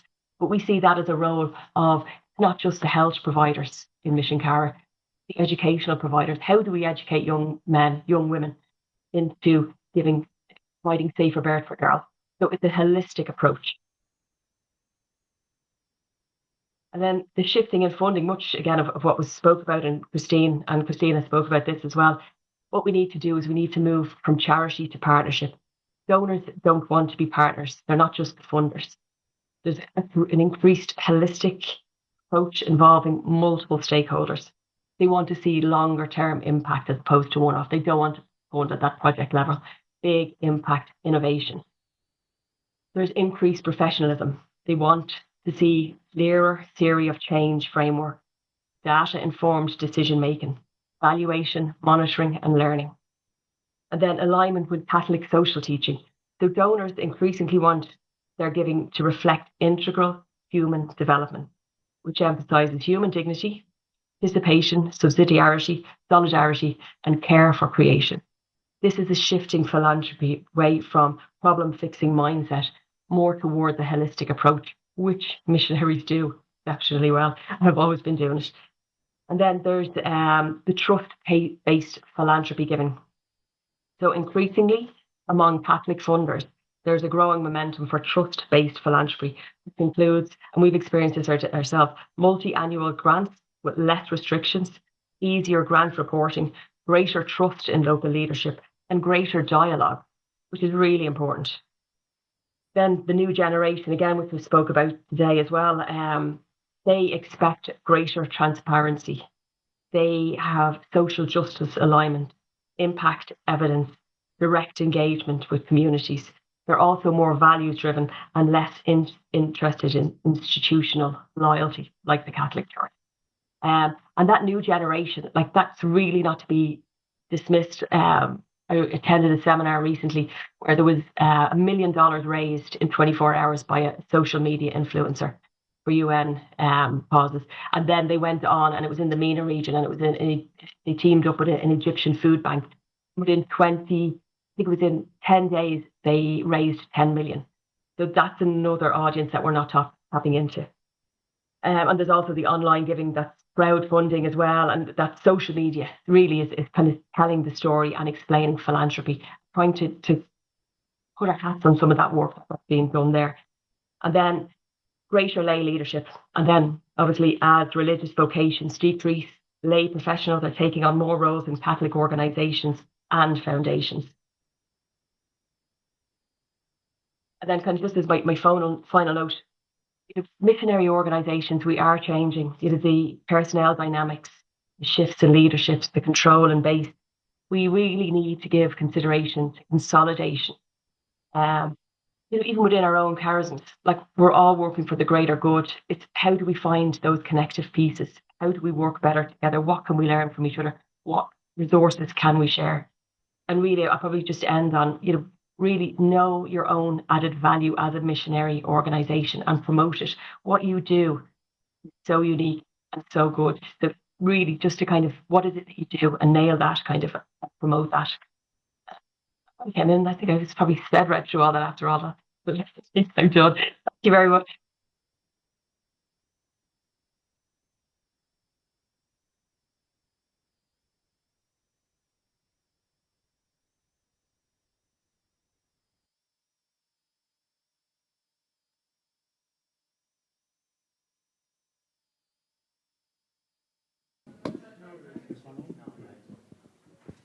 This one? Oh, yeah. Jennifer, thank you very much for your inputs.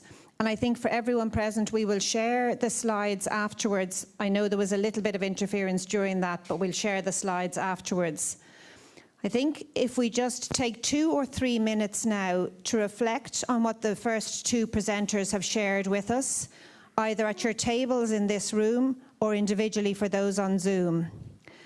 And as well as reflecting on the impact it might have on any of us here, if you can consider any questions that you might have for the panelists. And our question and answer session will be quite short, but we're very happy to gather some questions afterwards, and we can come back with some responses in the future. So if you want to jot down, either in the room or equally in the chat, what questions you might have. So we'll just take 2 or 3 minutes. Thanks.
Okay, I'm going to bring that to a close, please, and I'm delighted to hand over to our next presenter, who'll be speaking in Italian just in terms of translation.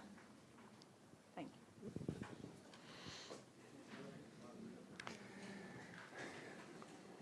I feel to speak in English, but let me do it in Italian then. Prima di tutto, first of all, apologies because I couldn't be here this morning, and tonight I'm leaving for Ethiopia, so I had some things to deal with at the office.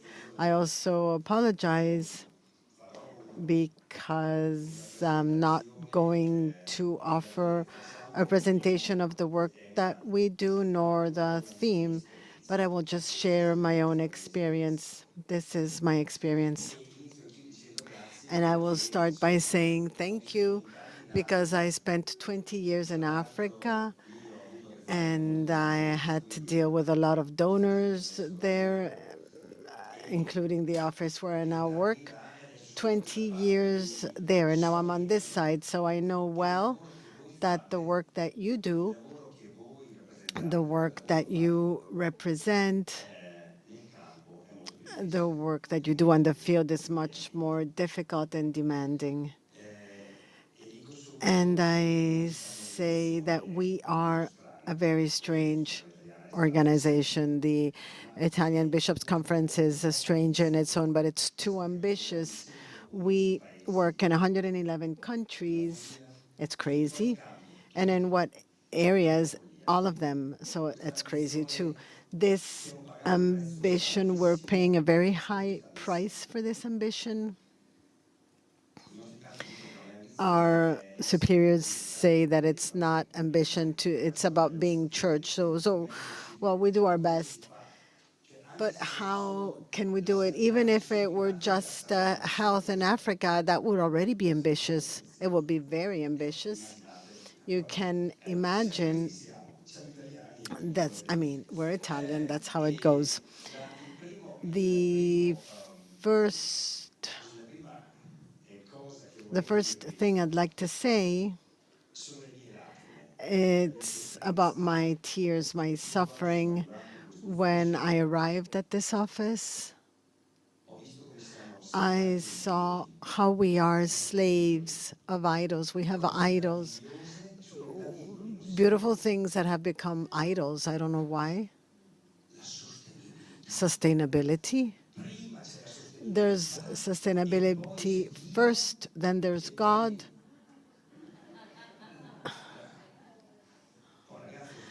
I mean, sustainability is extremely important. If someone denies that, you're in the wrong place. But it's not God. It is not God. So you know what we did in the name of sustainability? We made sustainable projects. We sustained the project that proved they were sustainable. We did hundreds, thousands of schools for rich people. You can applaud. Can you realize that? In order to follow this idol of sustainability, we did sustainable projects. They're all there. You can go see them. I talk to you. You're my brothers. You're religious. Last week, I had a general father of a great order, at least one, who came to tell me our founder founded for the poor.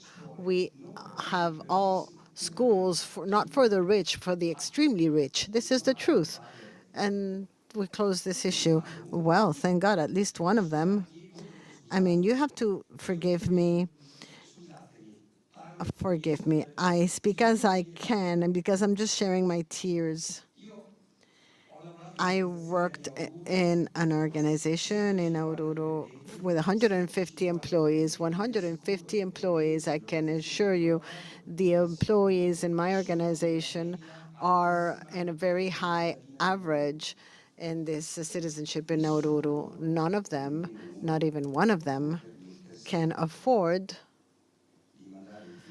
to send their children to school, to a very good school that was made by the sisters there with Chase money.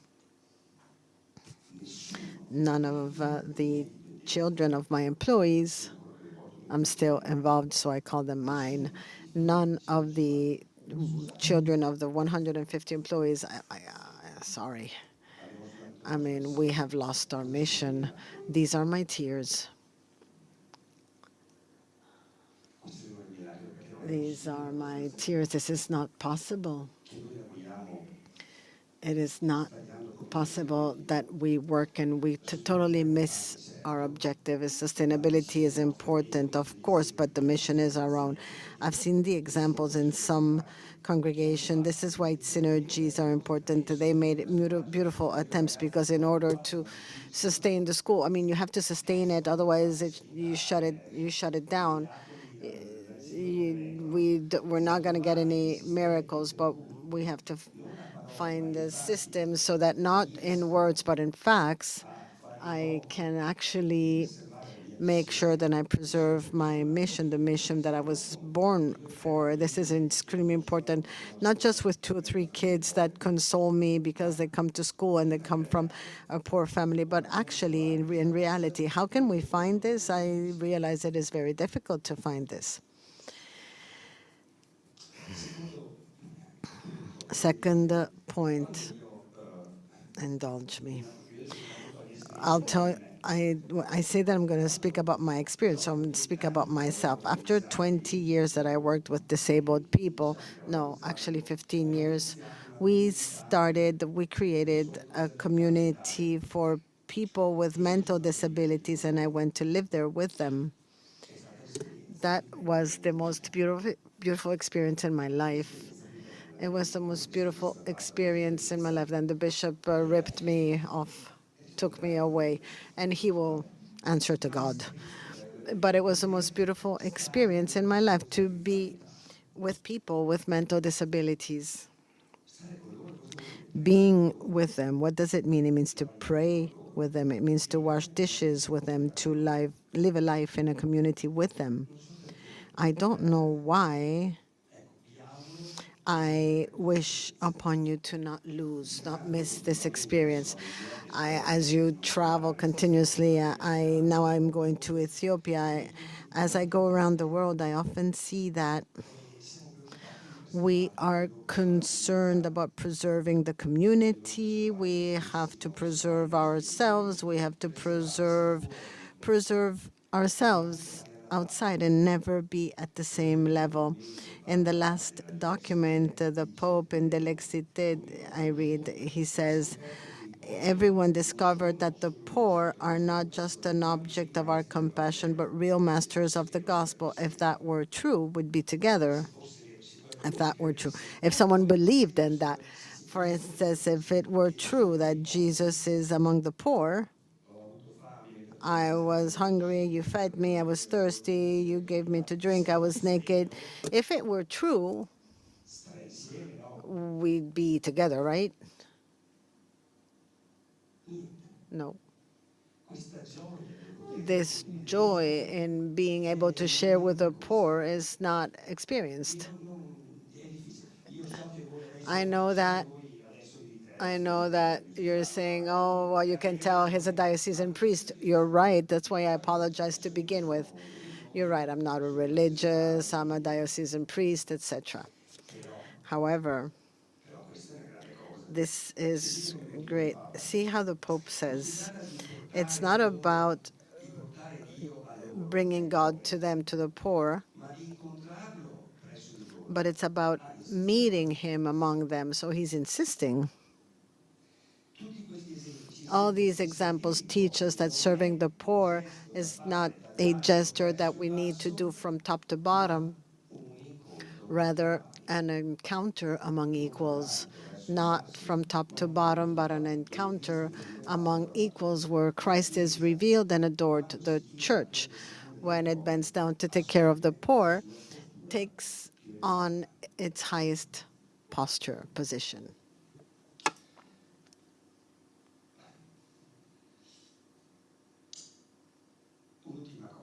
One last thing, actually two, and I will be within the 12 minutes. Wouldn't you think that you and I are sent to take care of a few poor people? I had 33 people with disabilities, mental disabilities in the community. Isn't there someone here who thinks that God sent me to help 33 mentally disabled people?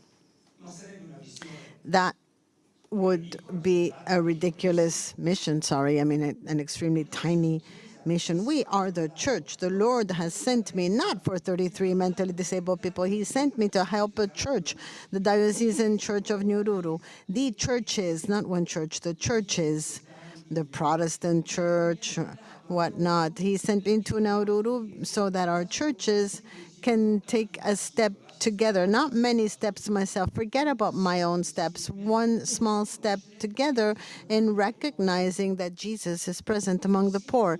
So yes, of course I'll take care of the 33 disabled people, but with a concern with this community involvement, I would like to recover what Christine said before. She spoke about cost sharing, but the cost sharing costs is a sign, because you spend for what you love. If you don't spend for the poor, you don't love the poor. But I pray, if you don't spend for the poor, if we don't help our Christian communities to get involved at what level? At the leadership level? Of course, the board of directors and the people in the community, at the leadership level, at the service level, at the high level, but at the service level in concrete things. But also as far as cost sharing, no one in the world, not even in the poorest country where you work, no one is so poor that he will have nothing to offer. No one in the world is so rich that he can receive nothing. I'm happy of what Christine said, because Christine said money doesn't come from the great foundations, the big ones. Money comes from persons, from individuals, but not just from the north, even from those countries where you live. In Kenya now, there's this word, arambe, that's very trendy, but not arambe every now and then. But it is a continuous participation of people. My experience was with 1,200 volunteers, and 1,200 volunteers who don't get a cent, not even a shilling. Volunteers. Some are great, some are scarce, some are terrible, some are mediocre, just as us, just like everybody else. One last thing. In the experience that I'm having, it's checking time. It's been 13 minutes. I don't want to overdo it. I'll leave it there. Perhaps if there are questions, I can share something later. Thank you.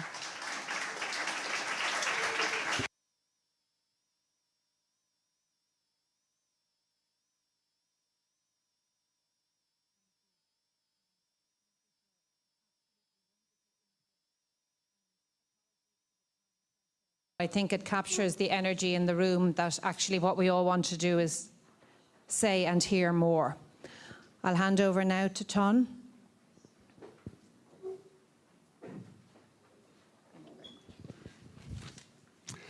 Yes, thank you very much. And thank you, Father Gabriele, and thank to the other speakers. I feel a little bit humbled to speak after such inspiring and knowledgeable speakers.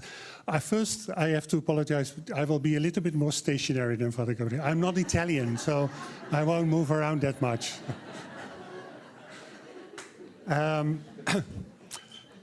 I hope our name will appear behind me in a bit. My name is Ton. I've been introduced, and I'm here on behalf of my organization, which is called Mensen met een Missie. Now, name, does anybody know how would that be in English or in Italian, Mensa mit der Missie? Somebody have any affinities with Dutch, German? Because it's very similar to German. Menschen mit einer Mission, what would that mean? What is that? That's Italian, no. Mensen met een missie. It's actually, well, I won't lose too much time on that. End of the quiz. The best translation I personally think is, there are different possibilities, but is humans with a mission. So human beings with a mission. And you might already notice that from that the Catholic is not there. There's the word mission is remained. The Catholic is not there. And why we, later on I'll explain why we intentionally use human beings, mensen, instead of Catholics, faithful, etc., in relation to mission, because I think that's the key of what we are trying to do. All our organizations, all the four of us that are presenting ourselves this afternoon are different, have a different setting. Same to Mensa mit der Missie. I think we're a little bit, on one way we're similar to Mission Cara, and another way we're similar to Porticus. We're quite different from the sorry for the again, but how are we different? Well, I think in a way the situation in the Netherlands is every country is unique, but the situation in the Netherlands, particularly when it comes to the religious congregations, is a bit unique, because we have, apart from a very rich missionary tradition. Not many people know this, but in the early 1950s, the biggest number of missionaries active in the world, netto number, so not compared to even to the population, was from the Netherlands. It's huge, and the Netherlands is not even a predominantly Catholic country. Let's remember that. So we have a long, very strong missionary tradition, and already at a relatively early time in the 1970s, the congregation started to have conversations like you have here right now. How do we look upon our common resources, our common responsibilities? How do we go about our elderly missionaries? When they come back? So different structures were created to look into the common issues, common responsibilities, common resources of the religious congregations. And one of them was to establish a joint missionary fund. See, already in those days, the 1970s were the heydays of where the local churches started to vibrate, started to take off really, as lots of things were needed. And all these local churches all over the globe applied to the generalists and the provincialists of the missionary congregations. Some of you might remember that. So the congregation decided this is not very practical, that they have to write to all of us. Let's make one central point where they can actually apply, and from there we'll see how we can combine our resources to support the things that we would like to support the most. That actually was not the real beginning. It was the beginning of Mensa mit der Missie. Already before that, I won't go into that, but that was a big step in the establishment of the organization, that there became a joint missionary fund supporting particularly innovative missionary activities in the global south, you could say, in the former missionary countries. This was also a time when the number of Dutch missionaries abroad already started to decline. Now there are hardly any left, as is the case, I think, with most Western countries. So it was already a vision that we have to look into our inheritance. Once the missionaries are no longer there, how can we still support the things, the seeds that they planted, the offsprings of their work, their life endeavors in these different countries? So they also started to support initiatives that they thought were in the spirit of these congregations. So this fund is still there. So there's still a fund in the Netherlands that is brought together jointly by the religious, most of them former missionary congregations in the Netherlands. Some of you might even have heard of it. It's called the AMA Fund. AMA stands for Advisory Board for Missionary Activities. It has its own board with religious representatives, nowadays not only from the Netherlands, but from the Global South as well. So it's really become a missionary fund that is still looking into the world and into the needs globally. Of course, as you might know, the number and therefore also the resource of the religious congregations in the Netherlands are declining.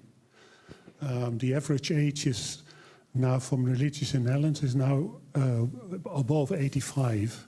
So we see from year to year that the possibilities that they have to contribute, to be active, to mobilize resources are declining. Of course, this is not something that we just sit and wait to happen and then finally will dwindle out. So about 10 years ago, we started to see what can we do to ensure that this missionary vision that is so strongly anchored in the church and in the society in the Netherlands, that we can somehow continue this, even when the religious congregations are becoming less, even if the number of Catholic faithful in the Netherlands is also declining. Of the officially Catholic faithful, let's say that, because there's a lot to say about that as well. We won't go into that now.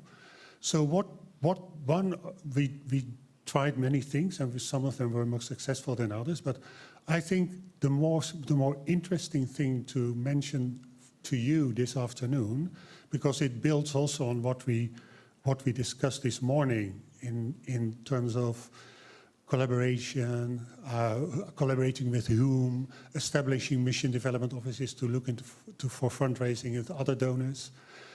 This is something we seriously took up, and that now became something that we sort of became a sort of a key expertise in our organization.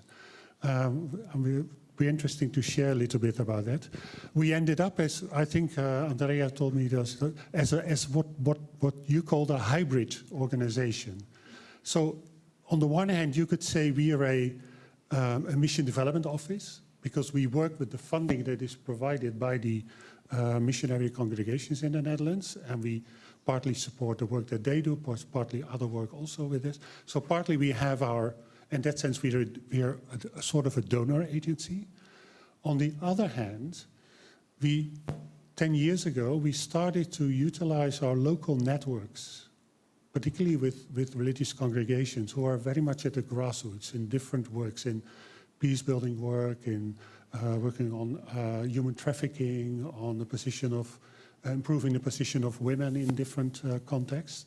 We used our local networks to promote the type of work that has always been done by religious congregations and others, locally based, focused on human development at a very key core grassroots level.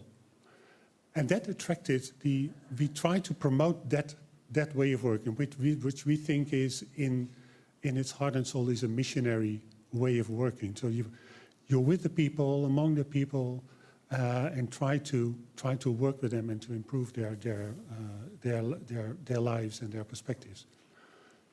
So what we did, we promoted this type of work, and we applied, for example, to certain programs that were supported by the Dutch government to actively promote this way of working.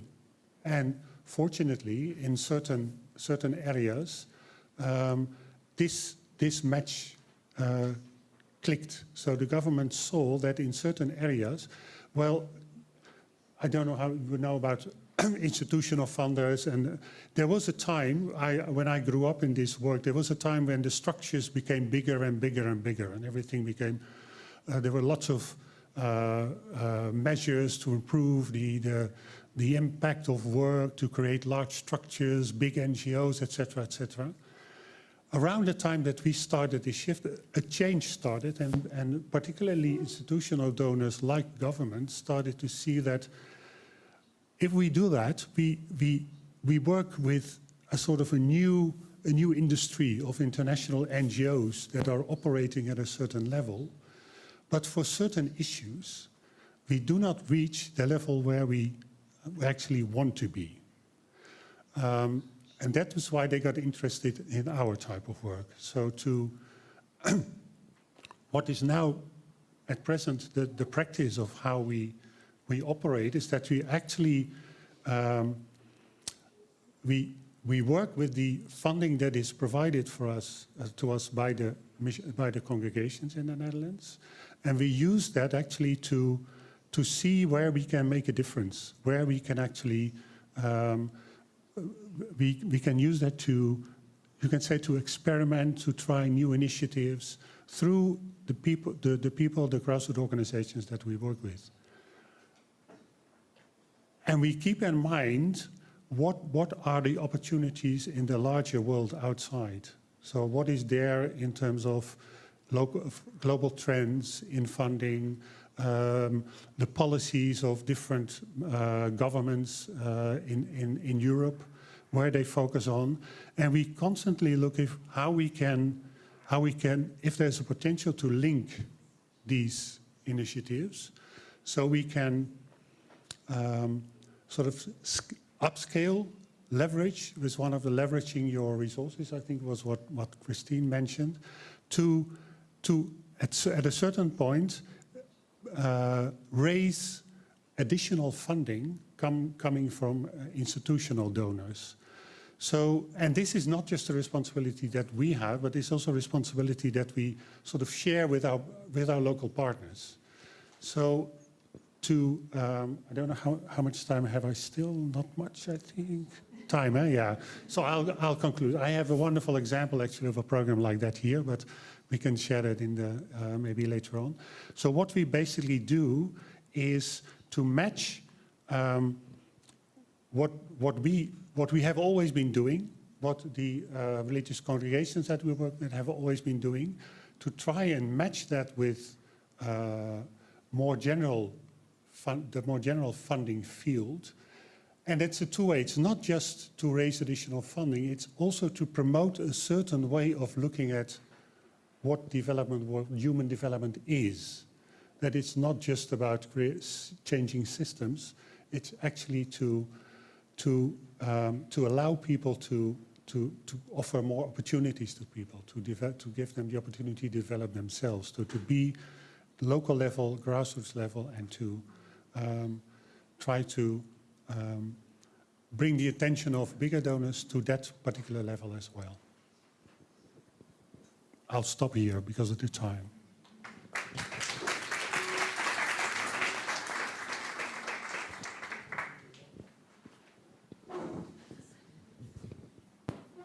So a big thank you to all our speakers who I think presented diverse insights, but also with common themes.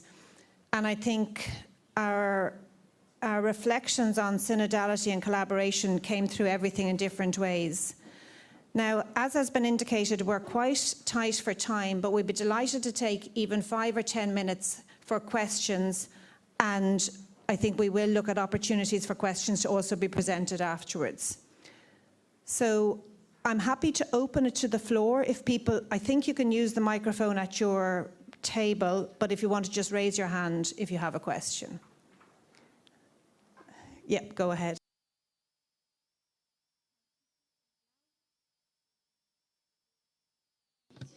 Hi, I'm Claudia and I work with Declaration Missionaries.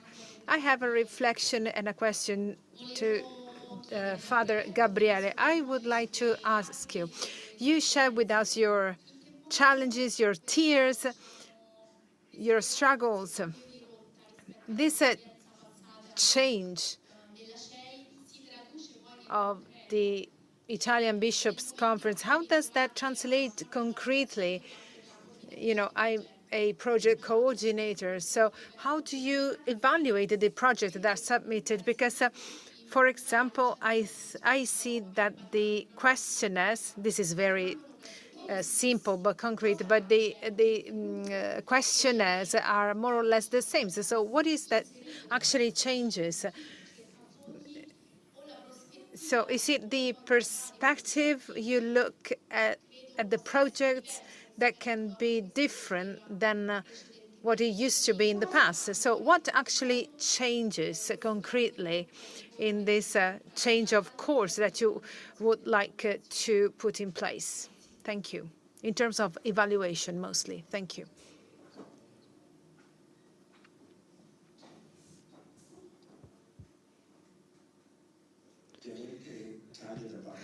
Well,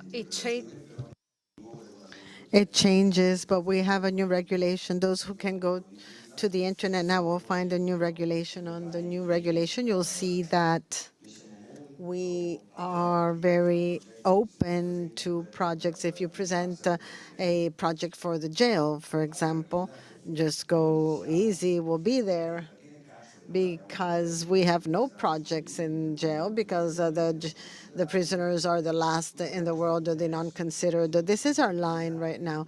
If you are look at the disabled people who are the last group all over the world, and the poor countries who are not considered, you'll see that all the expenses can go through. I mean, there's a different attitude, but of course you'll say, yes, but you're right, because CHE is a complex machinery. We've only given our guidelines for the application of the regulation to the legal office, and the legal office will take the time that it requires. They have 1 billion cases, and they've promised for Christmas something, but I understand, I know that that will be observed. As soon as they give us the new guidelines, we will reflect them. But for us, that's important.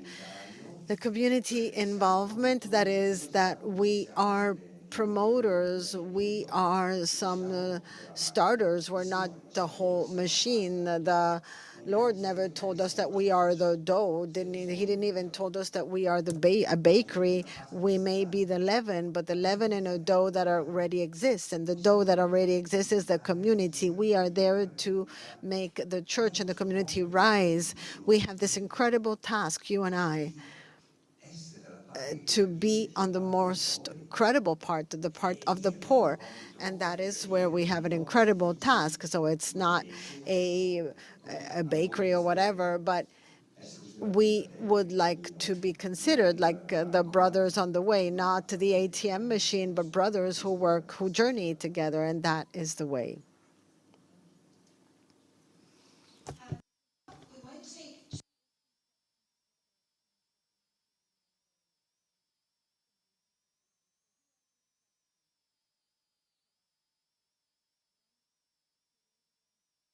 One, two, three. Okay, go ahead. I'm saying here, my question is Christine. Microphone. Open. Yeah. My question is to Christine. Thank you for your presentation. Your presentation was absolutely correct, and I agree fully with you. One of the things that you said is that many congregations are sitting on huge assets. It's true. But the problem is these huge assets have become liabilities. We are not able to dispose it. We are not able to maintain it. And we don't know how to make use of it. You have some clues? Please. I'm looking at the Camboni sisters over here. Because you are a bit of a role model for that. You need professional financial advice. If you can invest and good financial advice, the potential fruit of that could be tremendous. You cannot do it on your own. A couple years ago, a number of South African companies came into Nairobi, and they targeted religious communities. And they said, if you rent to us your property, we will generate income. And there were like, I don't know, 4 or 5 congregations that kind of did it, and they lost everything. So it's very easy to be swindled. And none of these congregations sought legal advice. I'm a lawyer, by the way. I was out of my mind that congregations were going to enter into lease agreements with foreign nationals, and they lost their property. So get professional advice. This is why mission development offices are so important. Whether you have your own or whether you have one in joint sharing, this is where you can get professional interest. I know, Orietta, you could tell a story about your property in Nairobi, but we don't have enough time. There's plenty of potholes, my friends. Plenty of people see religious congregations as easy targets. And in a way you are, because you're so self-reliant, sometimes you're stubbornly so. And my advice would be get lawyers, and people will do it for free, by the way. You don't have to pay. No religious should ever pay for a lawyer. Do you know how many Catholic lawyers are out there waiting to help you? Do you know how many financial advisors are out there waiting to help you? Ask us. This is also synodality. Thank you. We'll come to the next question down there, please. Alla mia domanda ho due. I have 2 questions. The first one is for the Italian Bishops' Conference. Well, when we submit our projects, what we find in the Bishops' Conference guidelines is that we need a letter by the bishop. And sometimes the bishops say, well, if we know that is right, you need to do things properly, because the Bishops' Conference has limits in terms of projects for each diocese. So even if the need is clear, sometimes the bishops are afraid of losing their projects, and so they do not give their letter of consent to the congregations. And at the same time, we go there on the field, in the forest, and we do see that there is a need, but we do not have any resources. So how can we do? What can we do? Can the Bishops' Conference help? Because the congregations can go ahead, but it is very challenging. So maybe the parameters should be reviewed. And the second question is for all of you. We have this difficulty. We've noticed that many foundations finance the congregations that they know. Maybe those congregations already have many other foundations helping them. And so the other congregations, new or small, that truly work, in the field, they have beautiful projects. They are told, yours are beautiful projects, but we are now funding other projects. So sometimes they just, focus on certain countries. For example, when we submit projects for Congo, where there's a war, and it goes through, and a project from Togo, there is no war in Togo, but there is a dictatorship. It's been there for 50 or 60 years, but that reality is scarcely known, and so that project is not accepted. But the need is truly deep. So what can we do in these cases? Thank you.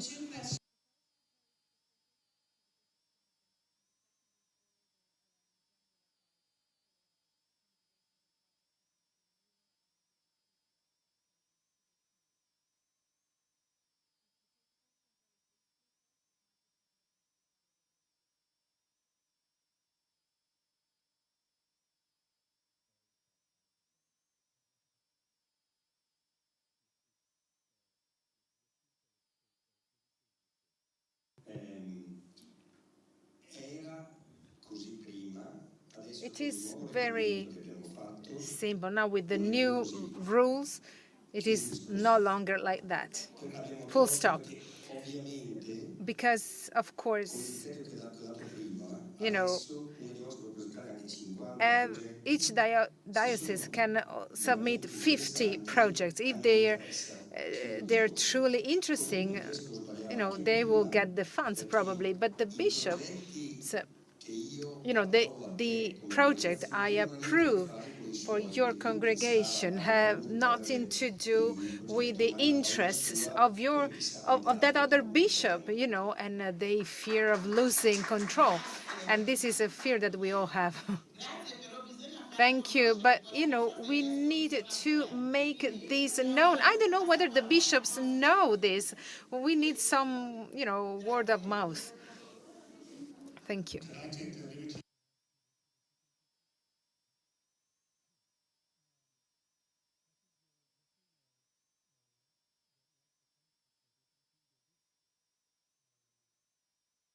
The risk always, if you have a trusted partner, is to continue with that trusted partner, because then the risk, of course, for failure, etc., is low. We realize that. We're very aware of that. And that is, I think, why we all have local representatives. We don't sit behind our desks just waiting for applications to come. We're actually going to the field. We talk to the people, we looked into the places, and it happens that that new things emerge. For Flora and myself, we had just the other week we had a visitor who actually told the story how she, some 10, 15 years ago, as a young Indonesian woman coming from Poso, where there were was huge violence in that region in Indonesia, who approached us hesitantly with just a small writing on a page like, "This is my plan, this is my dream." And a lot of the work, I don't know how Christine would phrase it, but a lot of the work that we're doing actually is scouting. Looking for we are not called Mensen met een missie, humans with a mission, by coincidence. We are looking for humans with a mission. And yes, to a certain extent, we are also loyal to our existing partners, but we're always looking for people who have this dream, who have this vision, who want to change. It can also be congregations, many new congregations that, when I was working in India, I came across them, and it's also a matter of having what we exercised this morning. What does the Spirit tell you when you're in an environment and you talk to people?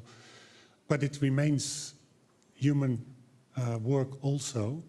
So we cannot guarantee that we are only there to pick out but we try our best, because we're very, very aware of the risk that you're addressing. Thank you. And I'm going to hand over to Christine for one final question before we move on to the next section. I think this is more a remark, and picking up on the provocation of Father Gabriele around sustainability. I think that, and we're very aware that this is one of the risks, to basically turn mission and mission establishments into sometimes bad for-profit organization or income-generating organization. I believe part of the problem is that there was no good fundraiser behind it, no development vision, and just one way of seeing how to generate resources. What we discussed this morning was that we need to shift and open. And I believe there's not enough culture around development, especially in countries that have scarcer resources. But what you said at the end, that there's a lot of resources available even locally, is something that we have struggled to send across as a message. There's still very much an idea of it's just one way, and it's just in one direction, and there's just one narrow road, and we're all in competition with one another. What the sisters said earlier, Togo is against Congo, Congo is against Kenya, and dioceses are competing with religious congregations. We're still not in a synodal mood and way of thinking, starting from us. Are we open to rethink the way we look at resources, starting from our local people, asking them, those who are closer to us? And I remember when I first raised this in my congregation, somebody said they're too close to us. At that point, we have to be very, very accountable. Whereas with money that comes from very, very far away, you know, the level of accountability is not that close. So let's rethink our limitations in terms of the culture of development. And if we want to do income generation, there's many other ways than just turning our schools or our hospitals from serving the poor into serving the rich. It's not a black and white. There can be a lot of gray nuances to do both and become sustainable in ways that, you know, are experimented around the world. Development has been a profession in many parts of the world forever. But if we look at the Catholic Church, there's very few countries where development offices are a reality. When I started almost 20 years ago, in Europe, not just in Italy, they didn't even know how to translate this profession. I remember the first time I met some of the people who were here asking, what are you doing exactly? Fundraising for religious? Today, this is a more developed thing, but it was considered something irrelevant. So let's reflect ourselves first. Are we open to shift our minds when it comes to resources?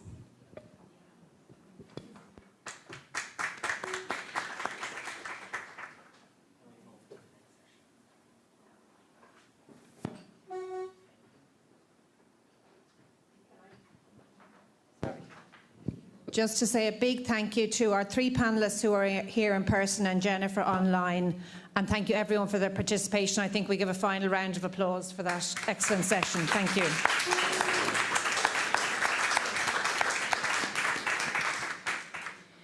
So we have now reached the moment to translate what we have heard into practical outcomes. We will work in the same groups as this morning. Don't look at your program because it changed. You have 30 minutes to reflect together and answer the guiding questions that will be read to you in a moment. This morning, we learned the principles of quality listening for communal discernment. Given the limited time now, we will not follow the full method step by step. Nevertheless, we hope that the experience was enriching, especially for those discovering it for the first time, and that you will continue to use it in your own contexts.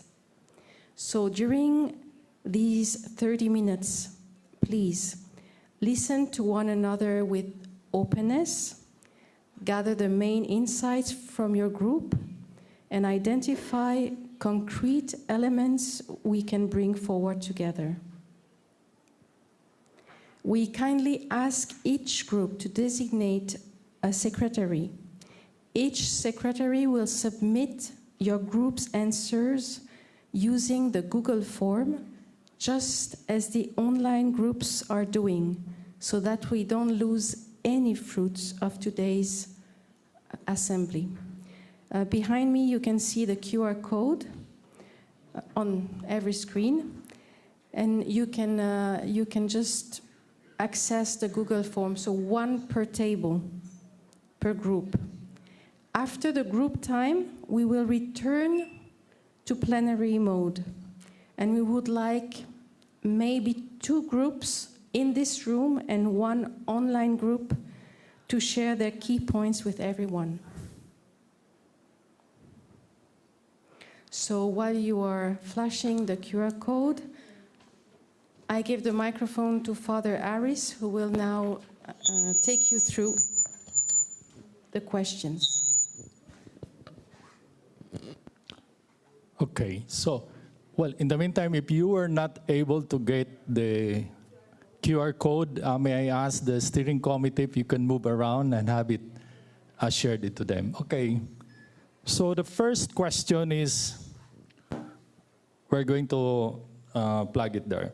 What new ways of working could respond to the shifts that donor agencies are experiencing? How can we rethink the engagement and collaboration to respond better to these gifts? New ways of working. So it has to be concrete. Second, what would a more synodal, co-responsible donor congregations relationship looks like in practice? What needs to begin? What needs to stop? What needs to emerge? Remember that one of our aims here is really to arrive at change of mentality or change of mindset. What needs to begin? What needs to stop? And what needs to emerge? Okay, so you know the process. So we just have one round, and then the third round, the second round will be more of the recommendations, correct?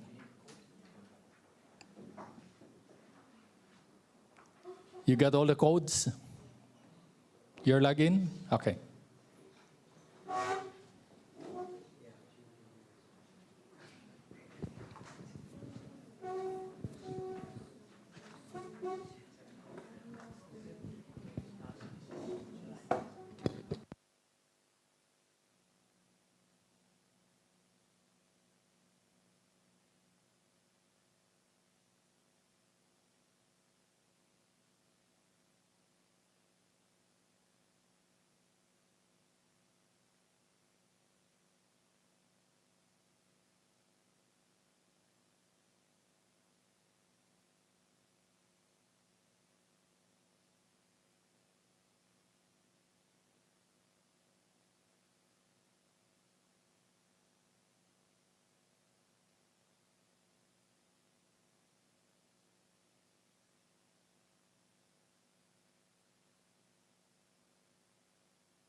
I will just ask maybe one or two from different groups, not different groups, but one or two groups who would like to share what transpired during your discussions and listening in your group. And then hopefully we can have one group from the online to share. So we will have three groups. So who is willing to start? Roll the ball. We need only two groups. Okay? Yes, that group there. Please, switch on your mic. Thank you so much. Okay, this is me. So in terms of new ways of working, we had a very deep conversation around diving into the relationship between donors and those seeking capital, and really having a relationship of honesty and transparency, being unafraid of showing donors what you have in terms of your assets and what you do not have, and really asking donors for their advice. It's a two-way street. Donors have an international perspective. You have a local perspective to offer them, but you also could benefit from their strategic advice. For example, how to unlock and better utilize your assets. We spoke about really helping the donor meet Christ in the poor, helping them to see how they are being a part of the mission. We spoke about donor education around sustainability of mission, not just coming in to fund a piece of something or a project, but really being able to build those relationships, build a bridge that you can carry across and say, how can how can we as a mission be here 30 years from now? We may not be doing the exact same work, but there will always be needs in this community. Or how can we grow? How can we develop? And really thinking together strategically. I think we also spoke about donors being clear and communicating what kinds of partners that they are looking for. What would a more synodal, co-responsible donor-congregation relationship look like in practice? Engaging more frequently and more deeply, for example, via listening sessions, connecting via online platforms, really taking a hands-on approach to being co-responsible, and donors facilitating conversations between partners. So seeing how partners can better collaborate with one another, like having donors lead in that space.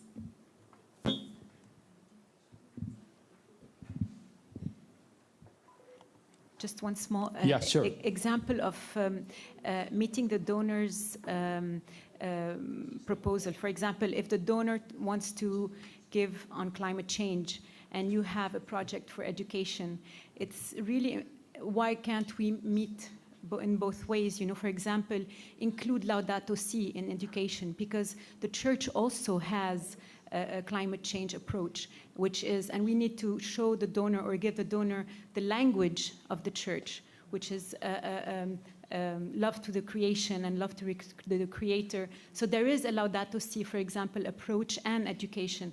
So in many ways like this, meet both ways, you know? It's maybe the congregations have to change their way of seeing things and being more, well, I don't like to use the word modern, but modern in a human kind of way.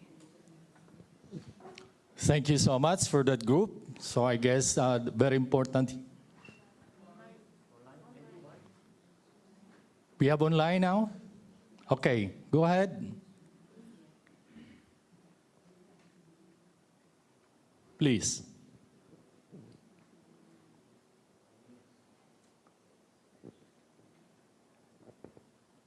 Go ahead, introduce yourself, please.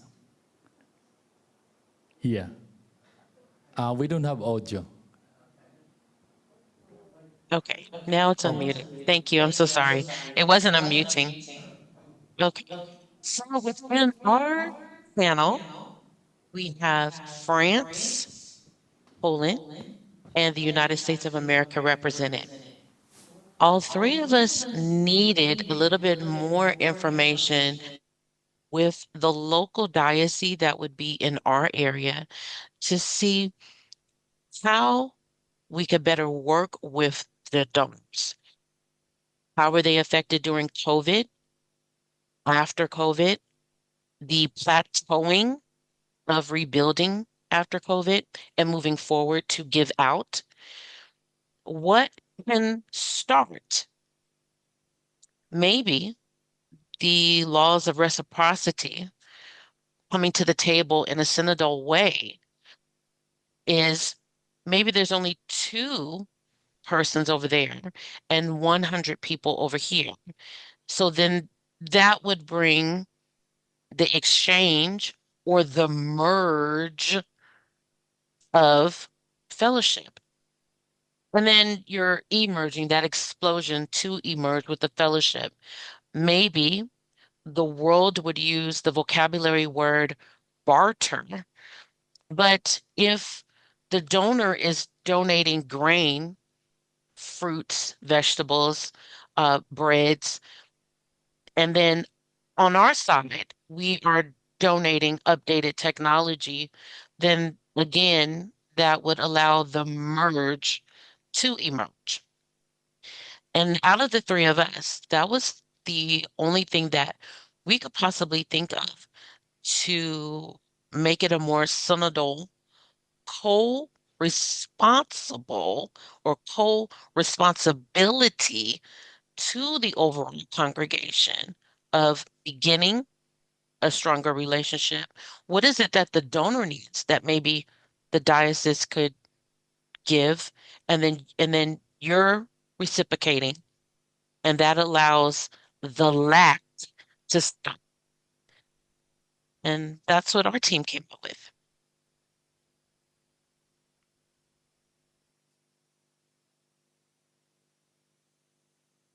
Thank you so much. Okay. Is there someone who would like to add from your group? Oh, that's it. Okay. So can we have other groups who would like to share? We still have a few minutes.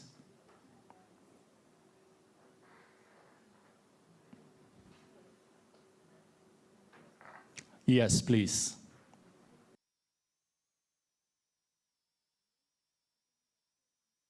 We said many things, but two things emerged more. The first thing is knowledge among donors and congregations.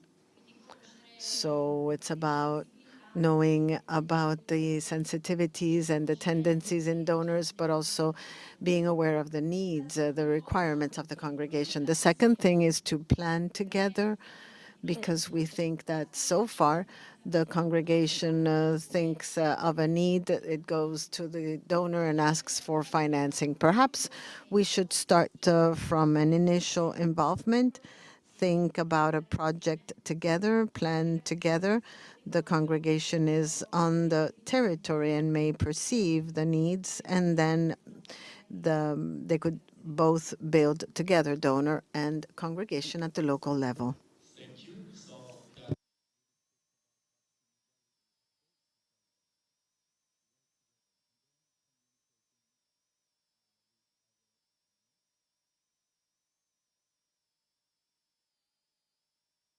Just wanted to add one thing that I didn't have time to say this morning. An emerging trend is place-based philanthropy. So when you talk about inviting donors in doing co-design for projects, look first and foremost to those who are closer to you. You might be surprised there's more than you think. Okay, that's another tip. Anyone else who would like to share? We still have time, few minutes. We have 2 more minutes. So maybe from the online community, can we still hear you?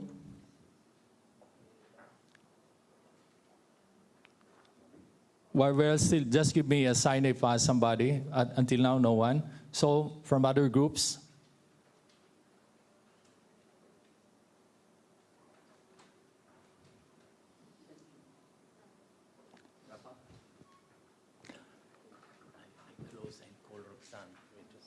Okay, so I think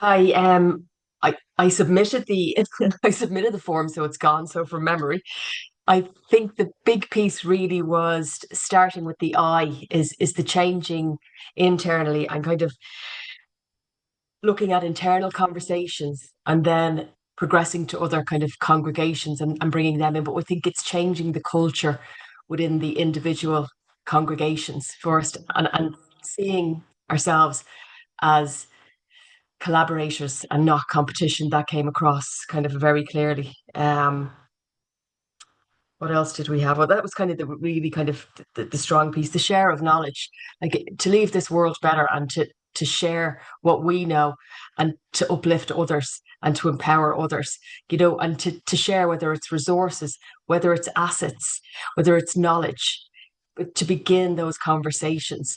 We have so many organizations doing similar work. We have so many organizations that can learn from others. We could easily pull things together. We come from obviously a member organization. So this is where we're looking, what are our members doing? It's different for individual congregations, but really, how do we start those conversations internally and then externally? What mechanisms do we need to facilitate that? Thanks.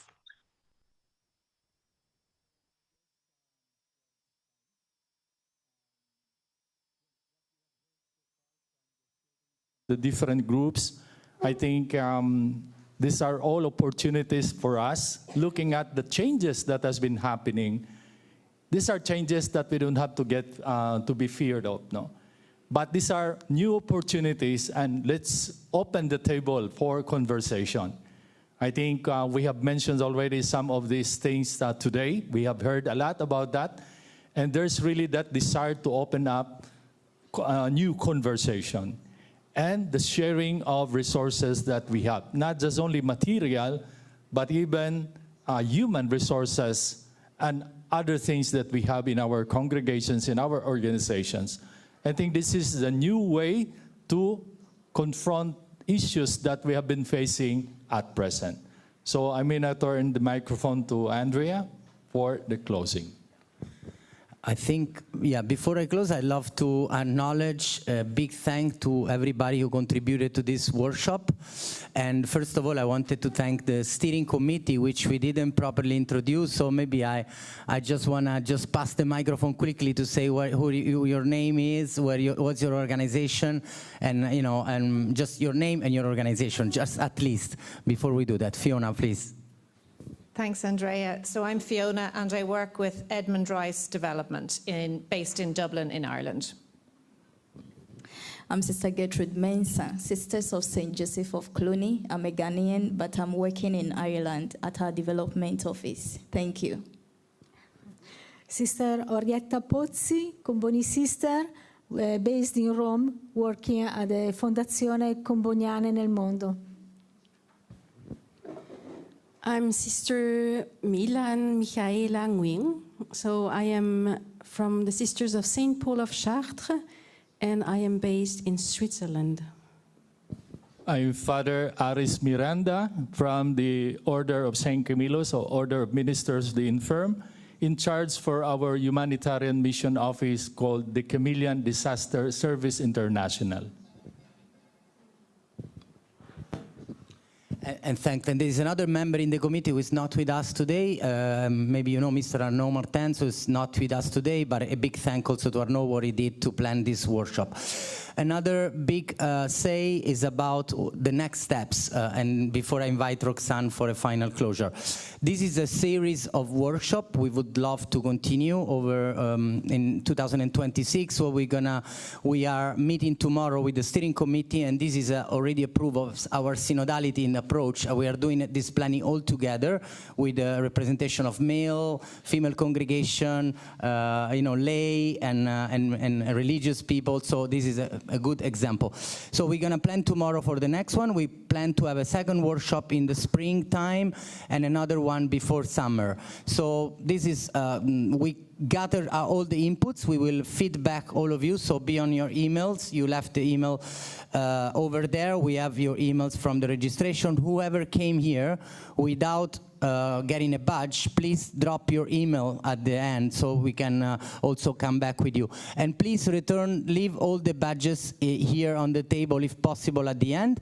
Now, I think before I invite Roxanne, you can come now. It's a good time to say goodbye, and we also want to announce that there is still plenty of sandwiches.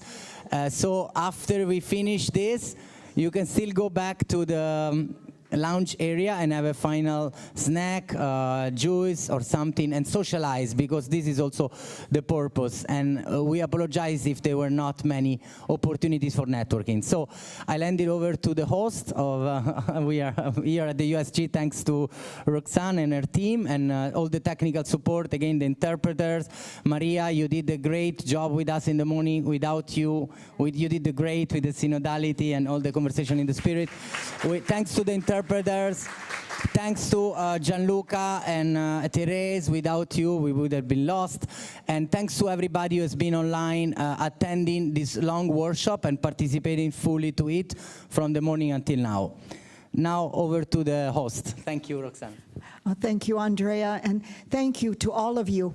I would just like to suggest to take a moment to get in touch with what hope or what gift do you carry forth from this gathering?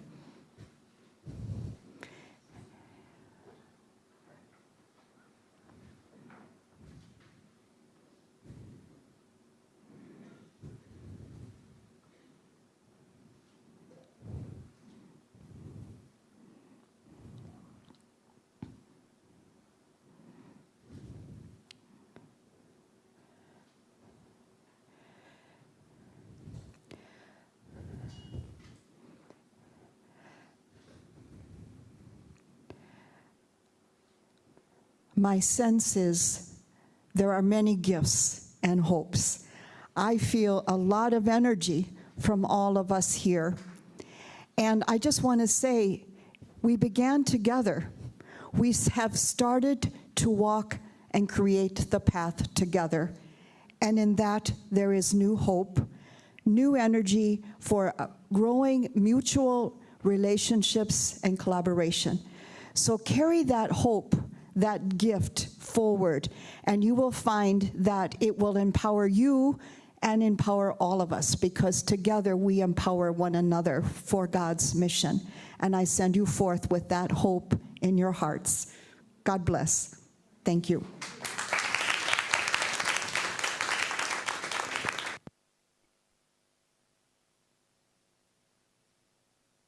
Please enjoy some refreshments.